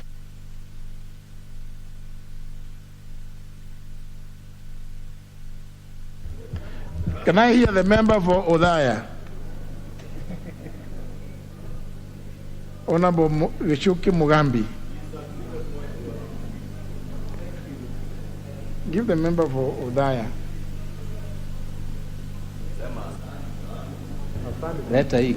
Sawa, asante sana. Asante sana. Thank you, Honorable Speaker. Honorable Speaker, allow me to pass my condolences to the family, to my great people of Odaya and Kenyans at large as they mourn this great statesman. Allow me, Mr. Honorable Speaker, to thank people of Odaya who stood with Mwai Kibaki for that period of 40 years. Allow me to thank Kenyans for giving Rais Honorable Mwai Kibaki a chance to serve them as their president. Honorable Speaker, I want to eulogize a very humble man. A man, if you remember, Honorable Speaker, who came into power and refused to be called Mtukufu, and is the one who introduced the term Mheshimiwa for president. Honorable Speaker, we need to remember how humble Honorable Mheshimiwa Kibaki was. He refused, as many of you have said, for any project to be named after him.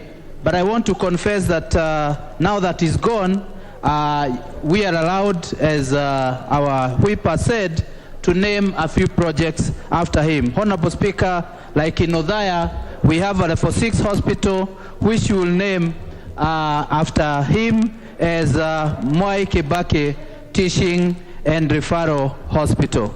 Honorable Speaker, I had a chance to serve under Mwai Kibaki as his chairman of Odaya Development Association. As you know then, the Katiba had not allowed the constituency where the president comes to elect a member of parliament. But he gave me a chance to serve on his behalf as an acting member of parliament in Odaya. And I want to say, Honorable Speaker, I was lucky he did recognize my service and gave me an MBS for the service I gave to their people. Honorable Speaker, we cannot forget where the president left this country in terms of economy, in terms of education, in terms of social and political status. We know that he's the man who enacted the 2010 Constitution, which is a document, Honorable Speaker, that will guide the democracy and the freedoms of Kenyans in this country for a long time to come. I remember the president for his vision. Honorable Speaker, Mheshimiwa Kibaki took over a country that was almost directionless. But he was able to come up with Vision 2030, which is a blueprint that again will guide the development of this country for up to the year 2030. Honorable Speaker, we cannot forget the many children who have had a chance to achieve their dreams because of the free primary education. Honorable Speaker, this is something we have to guard as leaders so that all these kids, because all of them have dreams, that they will continue having a chance to achieve their dreams. Honorable Speaker, the late president valued the private sector, and this is an area that helped this country to grow almost with double digits. And if we all remember, the banking sector, the manufacturing sector, they all benefited from his policies of ensuring that he supports the best and he allows merit and competition to thrive in an economy. Honorable Speaker, we have to continue supporting and coming up with policies that are supportive to the private sector. Honorable Speaker, even the tax laws were very friendly during the President Kibaki's time, and we need to continue ensuring that we don't tax businesses out of business, but we have supportive tax policies that will ensure that the private sector continue to create more jobs and to help grow our economy. Honorable Speaker, may the good Lord bless the soul of our great statesman in eternal peace. Amen.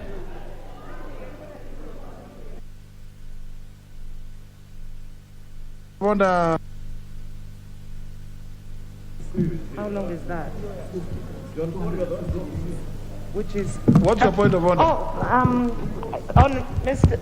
Mr. Speaker, sir, I raise on a point of order, and I've noted that, and I appreciate the fact that you have permitted members to speak for 5 minutes each. However, there are at least over 50 to 60 members who would like to address this issue, and I'm requesting we will not have a chance for all of us to speak. The time is 4:30, and if you do the mathematics and the House adjourns at 7, not everyone will be able to pay tributes to His Excellency. So what are you suggesting? I'm suggesting that the time be reduced to either 2 or 3 minutes. We did that for the late His Excellency Daniel Toroitich Moi, where we contributed at 2 minutes each. Can we say 3 minutes? Yeah, honour members, remember this, that's why you see I'm consulting, because we also need to know at what point should the public be stopped from coming, because we can't adjourn and walk out in our procession against the public. So even these people in red attire there should also organize themselves. Honorable Kilonzo. Thank you, Mr. Speaker. Mr. Speaker, allow me to pass my condolences and to those of the larger Kilonzo family. The late Mzee Kibaki was a good friend of my dad when my dad was in the police service. And indeed, when my father died in suspicious circumstances, Mzee Kibaki, then a member of parliament in the opposition, did come to mourn with the family, Mr. Speaker, and attended the funeral service at Holy Family Basilica. Mr. Speaker, myself, even joining politics, Mr. Speaker, Among the few people supported me financially was none other than the late President Mwai Kibaki. Mr. Speaker, Kibaki will be remembered as an economist, a man who transformed the Kenyan economy to what it is today, Mr. Speaker. Mr. Speaker, changing Kenyan economy to a middle-class economy is not something, Mr. Speaker, which can go unnoticed, and this was done during Kibaki's time. Mr. Speaker, it is during Kibaki's time when he had the Vision 2030, which successive government, Mr. Speaker, have still adopted. I recall very well as a young member of Parliament, the first budget which was read in July 2003, Mr. Speaker, after Kibaki took over from the former regime of Kano, was only 256 billion, the entire budget, Mr. Speaker. 10 years later, Mr. Speaker, the national budget which he handed over, the last budget which he supervised was at 1.8 billion, Mr. Speaker.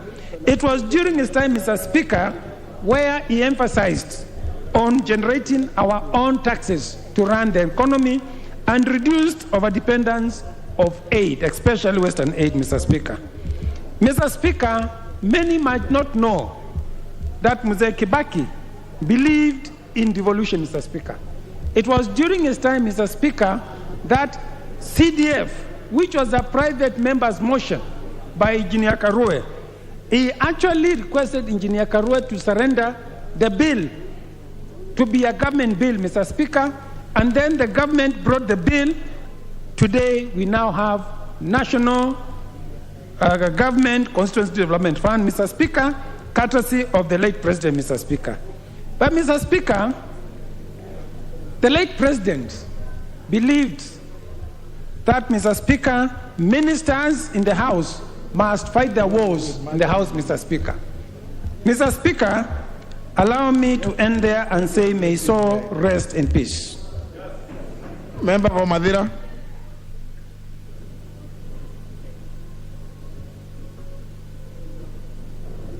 Thank you, Mr. Speaker. I want to, from the onset, send my condolences to the family of the late Mzee Mwai Kibaki, a great man, a visionary leader, a brilliant economist, a Democrat par excellence, and the best president ever in our 5-decade history in this country. Mr. Speaker, the late Mwai Kibaki hailed from Nyeri, the lads of milk and honey, the land of the courageous, the land of the brave, the land of Dedan Kimathi Washuri, the land of Professor Wangari Maathai, and he has done us proud. Mr. Speaker, Mwai Kibaki's pretended over unprecedented economic development that changed people's lives, and by the time he handed over in 2013, Mr. Speaker, he left Kenyans a happy lot. Everybody had money in the pocket. Mr. Speaker, the late Mzee Mwai Kibaki expanded business and created the best environment for doing business in this country. He opened up the East for the people of Kenya to trade with China and other countries. Mr. Speaker, he brought about access to affordable credit. If Kenyans can remember during his time, there were tents outside every building where banks were hawking loans to the people of Kenya to do business. Today, the reverse is the reality. It is Mwai Kibaki who brought free primary education, and he will be remembered by the people of Kenya for many years to come. Mr. Speaker, Mwai Kibaki had respect for the rule of law. He never used the criminal justice system to manage politics. He managed politics in the conventional way. And he was a gentleman, and he never coerced anybody. He never intimidated anybody to follow his political thinking. He let every Kenyan be. After serving for 39 years as Member of Parliament for Udaya, when the time came for him to retire, he never forced the people of Udaya, who is the next Member of Parliament.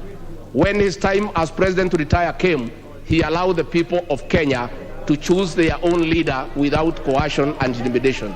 May his soul rest in eternal peace.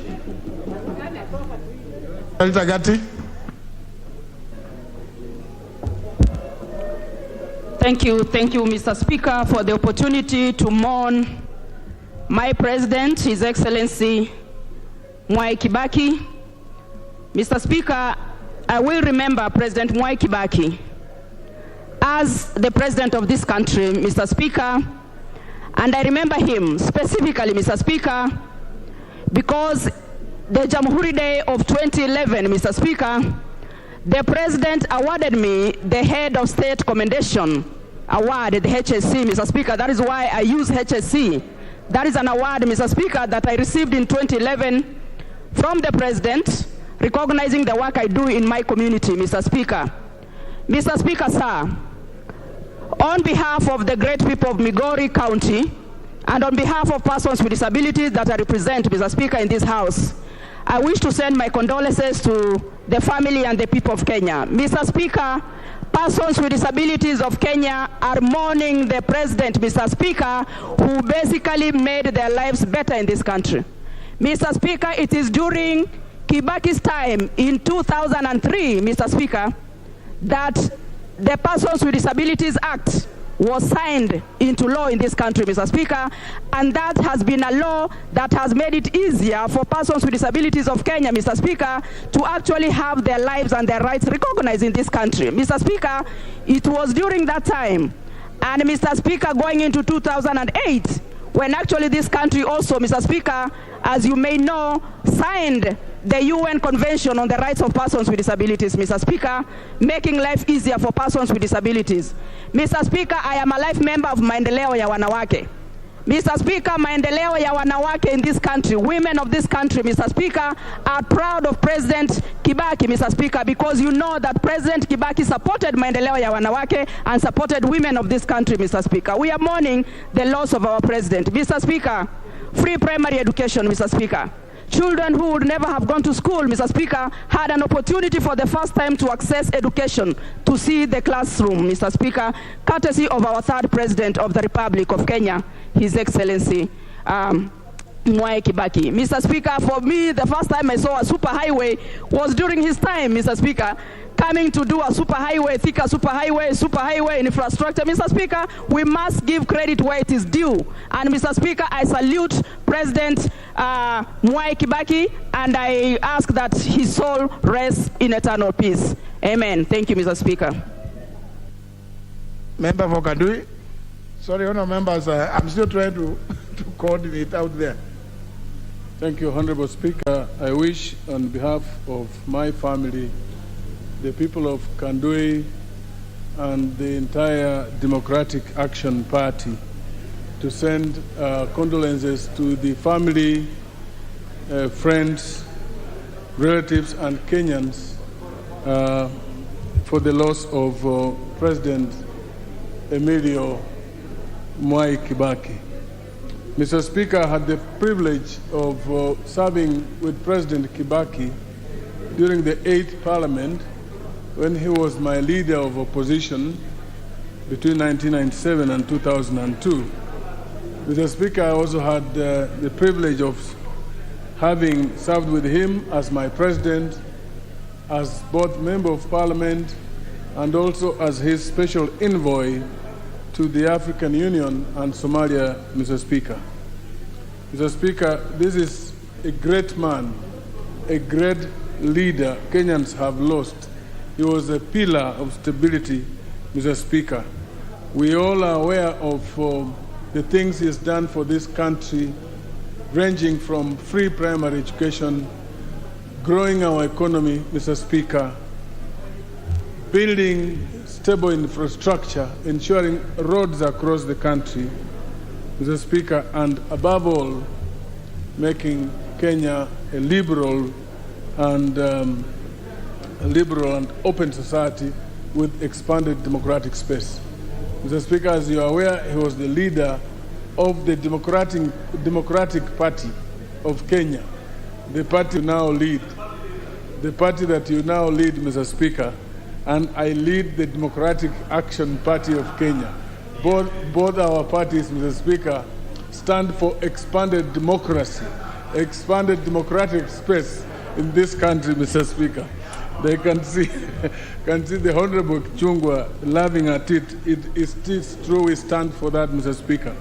And today, as we mourn the late fallen hero, I want to appeal that we emulate the things he did for this country.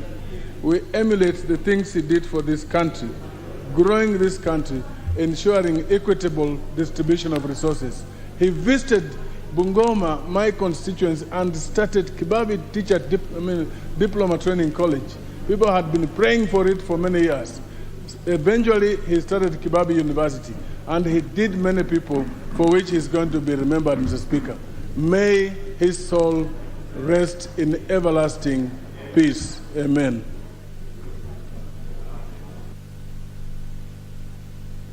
Sorry.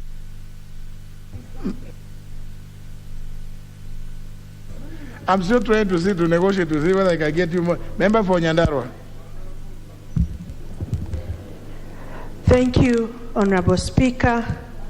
On behalf of myself and on behalf of the great people of Nyandarua, I join all Kenyans in expressing my sorrow and heartfelt condolences to the family of our late former President Emilio Mwai Kibaki.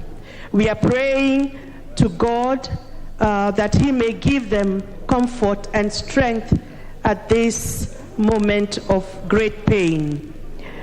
Our country is indeed mourning the loss of a great Kenyan who served as a transformative leader for many decades.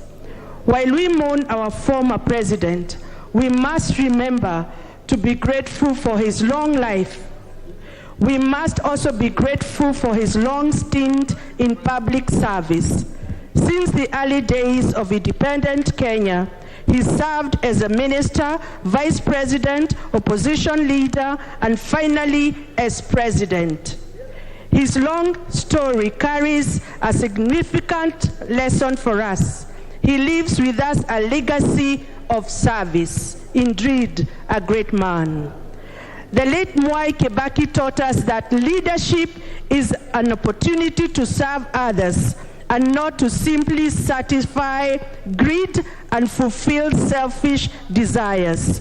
Mwai Kibaki served the people of Kenya in various capacities for an extended period. His example reminds us of the need for endurance, persistence, fortitude, and humility. Let all Kenyans carry this with them, the memory of a man who served his people and continually sought to improve lives.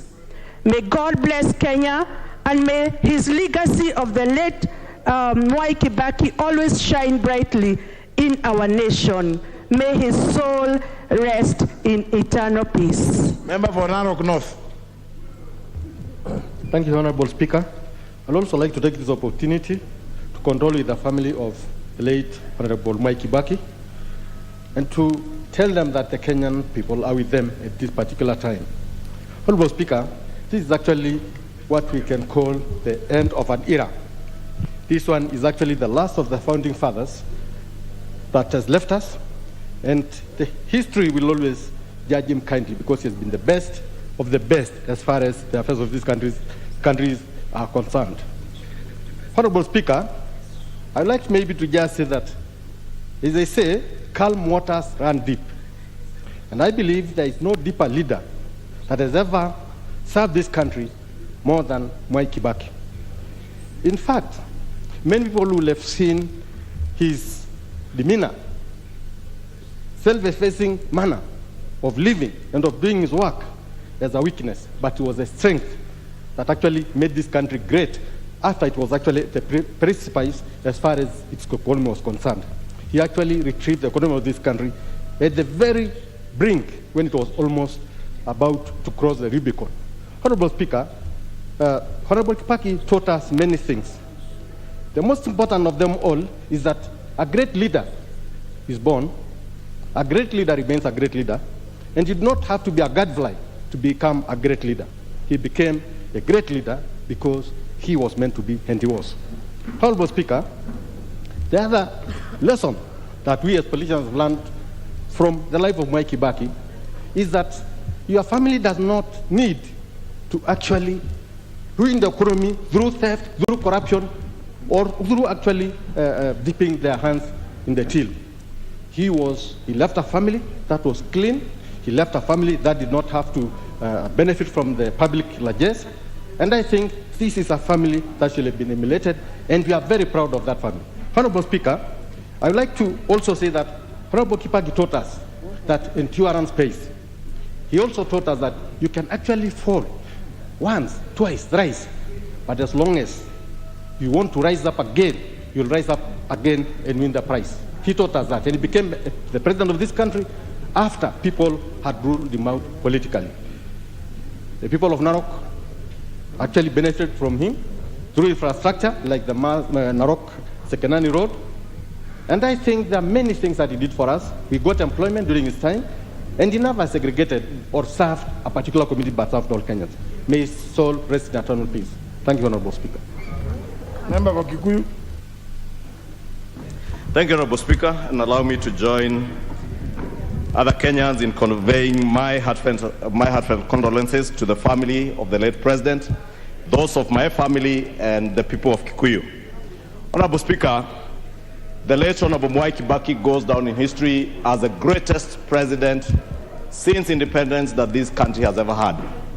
He is an economist par excellence, a Democrat par excellence, and he remains in the annals of our history as the greatest president that this country ever had. Honorable Speaker, the late president moved our economy from the doldrums to a renewed economy that was very robust.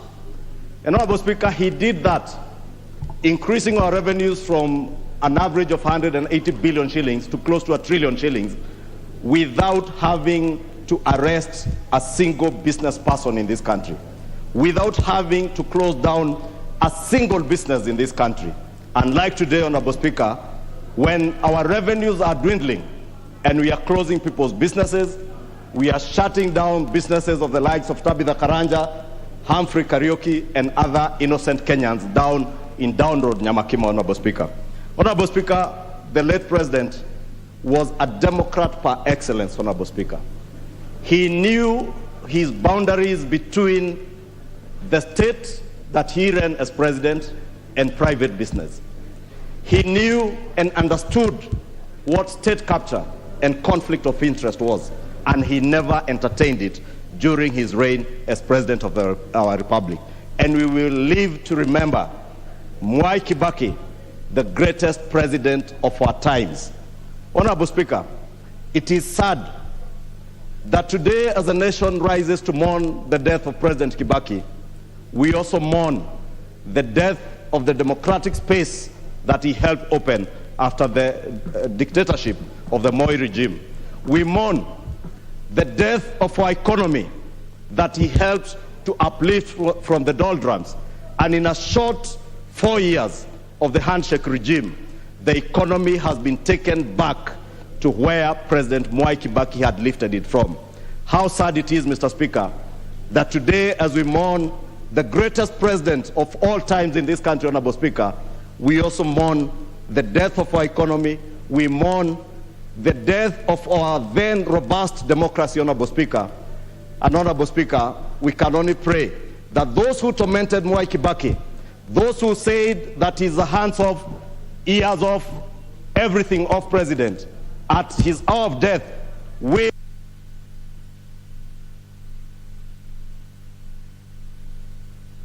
Sorry. Member for Emurwa Dikir. Thank you, Mr. Speaker. I wish also to rise to mourn a great icon, a great president who ever lived in this country. Speaker, even as we look outside there, where the great man is lying, we will remember him for many things, Mr. Speaker. One of the issues that we remember Kibaki, the late Kibaki, with is the change of economy in this country, Mr. Speaker. I think when Kibaki took over, Mr. Speaker, this country was in shambles economically. There were no roads, there were no good schools, there was nothing in this country, Mr. Speaker, which we could be proud of as a nation. Kibaki changed everything, Mr. Speaker. The GDP of this country was changed completely to levels that we can never imagine. Mr. Speaker, the borrowing in this country was stopped and reduced to a level that when he left this nation, Mr. Speaker, this country was not relying on borrowing, unlike what we have currently. Mr. Speaker, he even helped to change the constitution of this country. I remember even before the change of the constitution, he was among those people who fought for multi-party democracy in this country, Mr. Speaker, and we must give it to him. Speaker, even the constitution itself, remember the constitutions are usually changed at times of war, but Kibaki changed the constitution when the country was calm because he accepted that if there has to be a democracy in this country, that we as a nation must accept to change the law. Mr. Speaker, he did a lot in terms of infrastructure. I remember when we used to travel from Narok to Nairobi, Mr. Speaker, we'd go all the way to Nakuru, through Kericho, and then to Kino, and then to Nairobi. But after he took over, Mr. Speaker, he changed all the roads in this country so that each and every road was passable. Speaker, what Kibaki did in a few years, which I think it is only 5 years, he introduced even the free primary education, something which you can't imagine. The current government, which has taken this country for 10 years, has never even improved on the free primary education, Mr. Speaker, not even changing the free secondary education. Speaker, I wish to say, lastly, that Kibaki will be remembered for so many things. And what I'm saying is, even as we remember this great man, those of us who are left behind, suppose this country gave you an opportunity to serve as a president, what will you leave behind? Will you leave a united nation? Will you leave a country that is economically vibrant? Will you leave a country that will remember you for many good things? Or you will leave a country that will be in shambles? Speaker, that is a question that must live with us, even as we are closing the term of this 5-year term of members of parliament going for another election. Speaker, may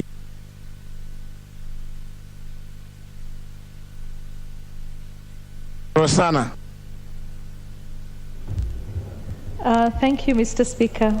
Mr. Speaker, on behalf of my family and my great county of Nairobi, we want to give our condolences to the family of the late His Excellency Moi Kibaki. I want to quote Ellen G. White in her book Education. The greatest want of the world is the want of men who will not be bought or sold, men who in their innermost souls are true and honest, men who do not fear to call wrong by its right name, men whose conscience is as true to duty as the needle to the pole, men who will stand for the right though the heavens fall. End of quote. We are privileged as Kenyans to have had a president who had these virtues. Today, millions of youth who wholly benefited from free primary education, subsidized secondary fees, and university have increased productive, skilled labor to our workforce. The Honorable President, His Excellency Moi Kibaki, made Kenyans believe the perception of governance changed during his tenure. Introduction of CDF, infrastructure. It's key to note that every time Kibaki partnered with Raila, Kenya experienced tremendous growth, that is Vision 2030, the Thika Superhighway, the Constitution of 2010, devolution, election of more women to legislation. Mr. Speaker, as I stand here and we mourn this great leader, it was really painful to hear Ichungu Kimani talk about how he mourns the economy. At the end of the day, infrastructure was a very big dream of the late president. He believed in infrastructure. Some of the projects that the current presidency completed, right, were started in his tenure. And it is nice to note that all these highways that we enjoy, the continuity by His Excellency President Uhuru Kenyatta of the said projects have given Kenyans gateways to not only the region but also the greater world. Let us celebrate that which is good, and let us thank the Almighty God for His mercies, as we know that the President was ailing and now he has rested. My condolences to the entire family and my gratitude to the entire Nairobi County for coming out in great numbers today. Thank you.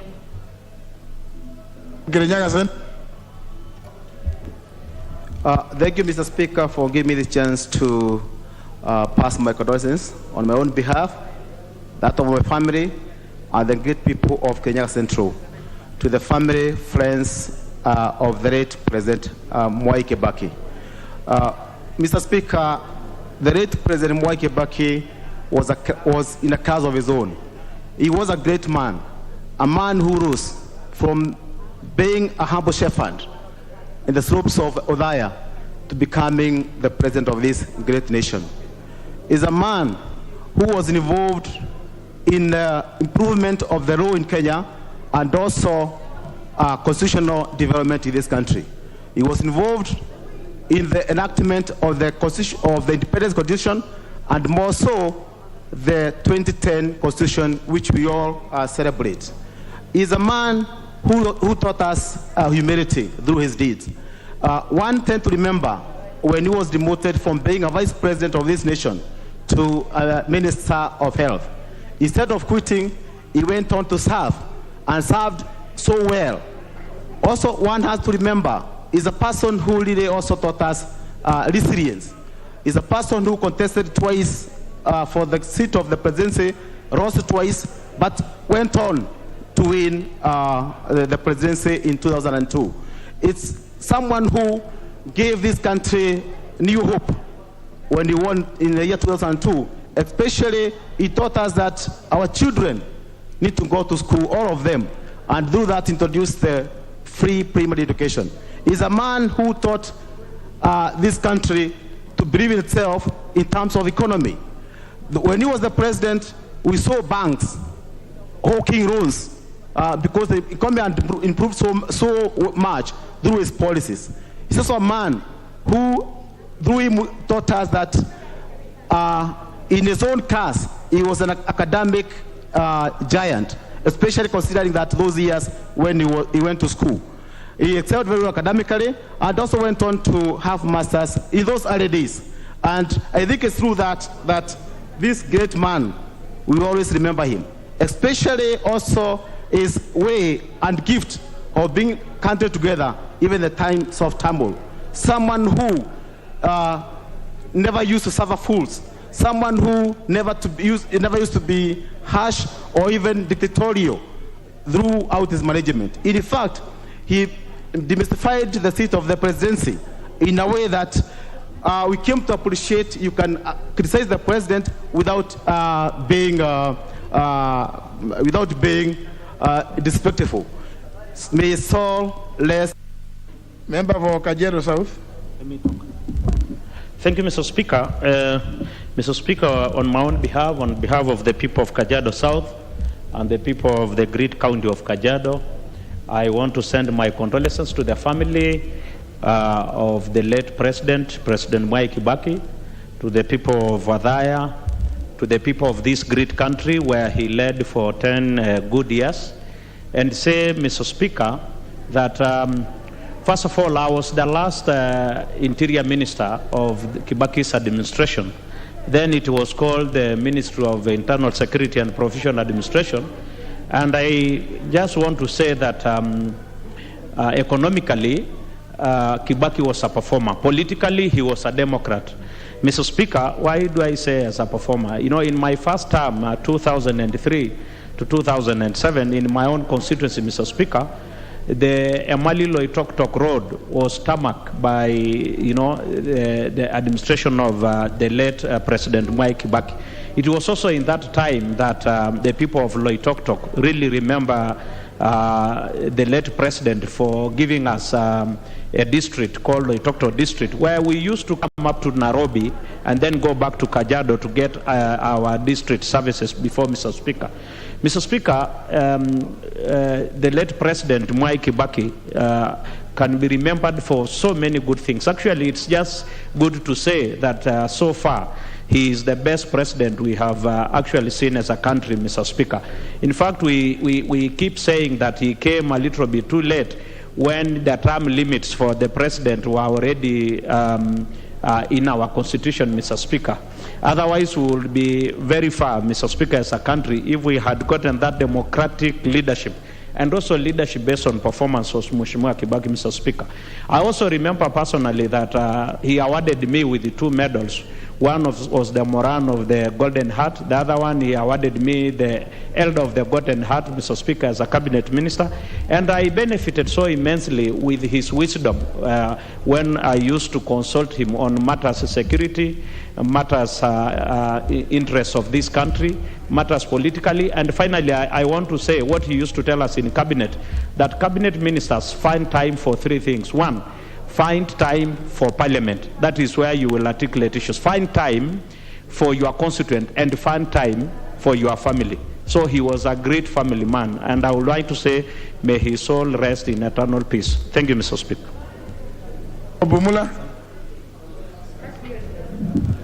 Thank you, Mr. Speaker. From the onset, on my behalf and on behalf of the great people of Bumula, I also wish to pass my condolences to the family of the late President Mwai Kibaki and the entire nation. Mr. Speaker, when we mourn such a great man, we pick some lessons that we need to follow as leaders of this country.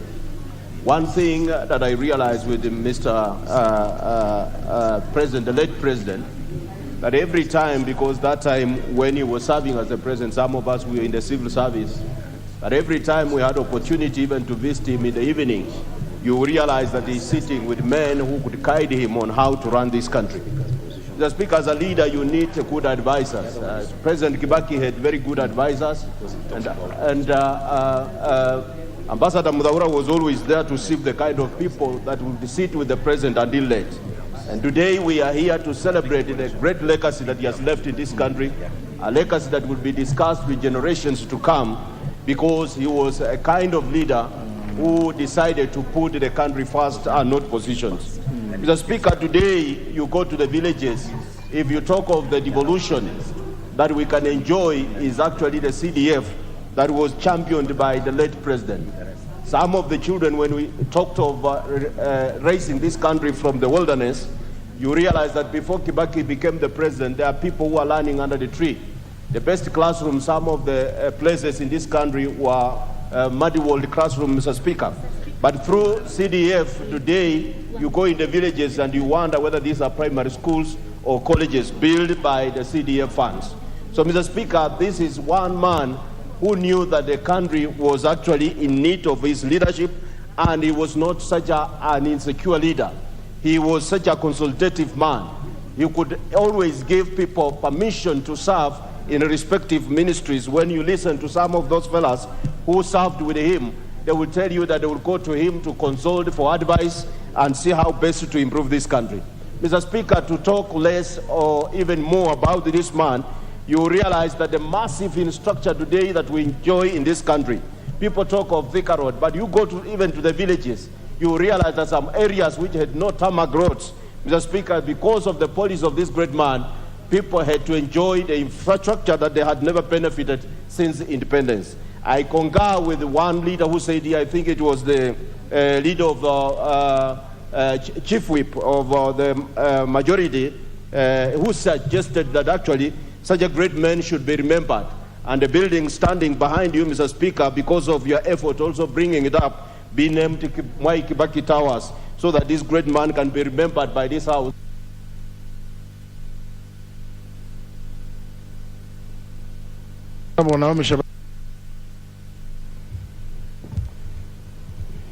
Asante sana Mheshimiwa Spika, nami pia kunipatia fursa hii ili nami niweze kutoa risala za rambirambi kutoka kwangu, jamii yangu na eneo bunge la Taveta kwa ujumla.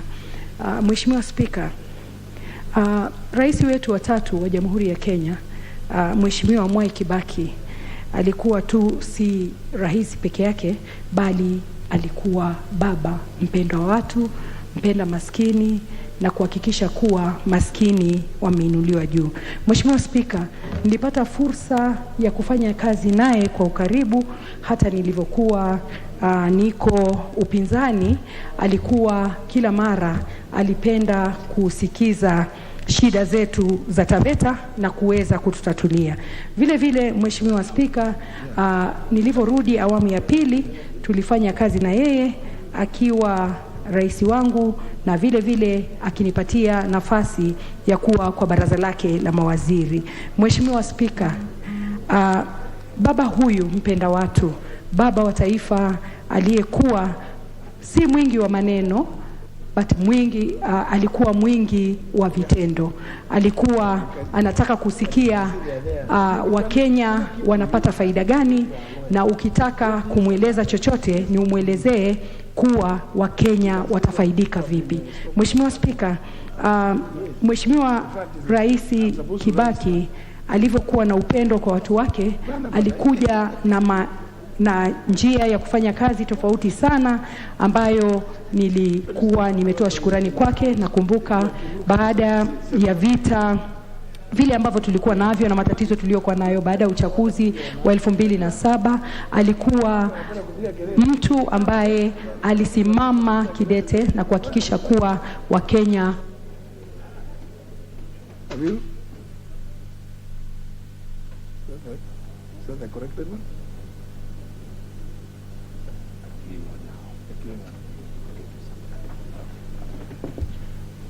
Order members. Honourable members, as you are aware, that the body of the late retired third President of the Republic of Kenya, His Excellency Mwai Kibaki, has been lying in state within Parliament buildings along the Speaker's walkway for the third and final day.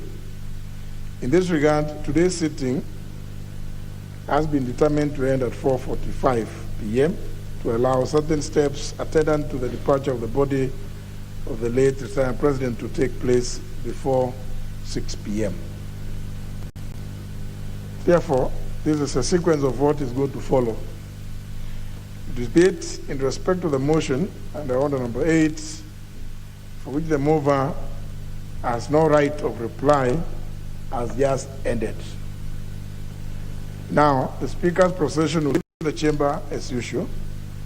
Thereafter, honourable members will leave the chamber and converge at the main Parliament gate facing KICC and await the casket of the late retired third President as it exits Parliament buildings. The Chief Sergeant at Arms will guide members on the designated waiting place.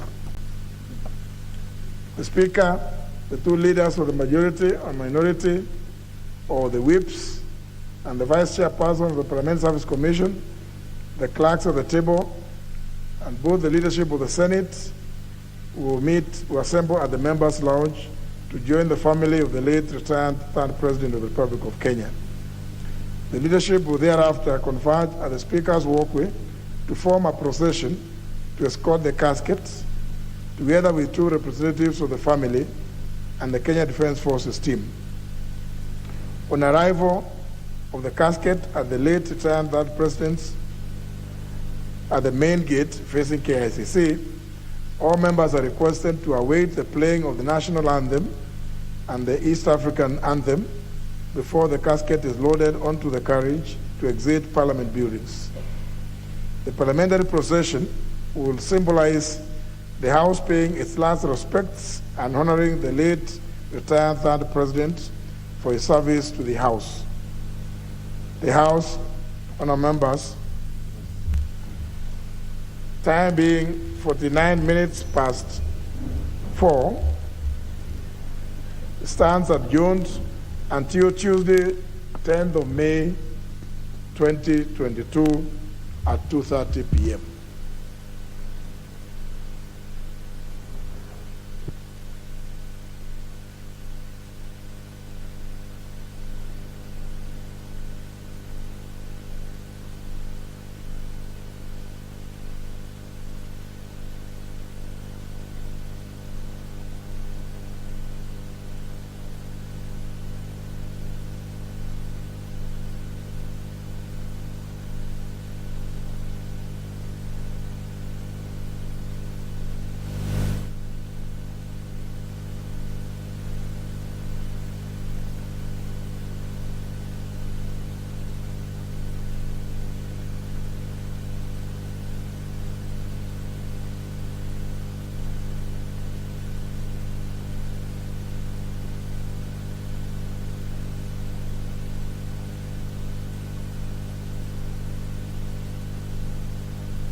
tuonane bandani.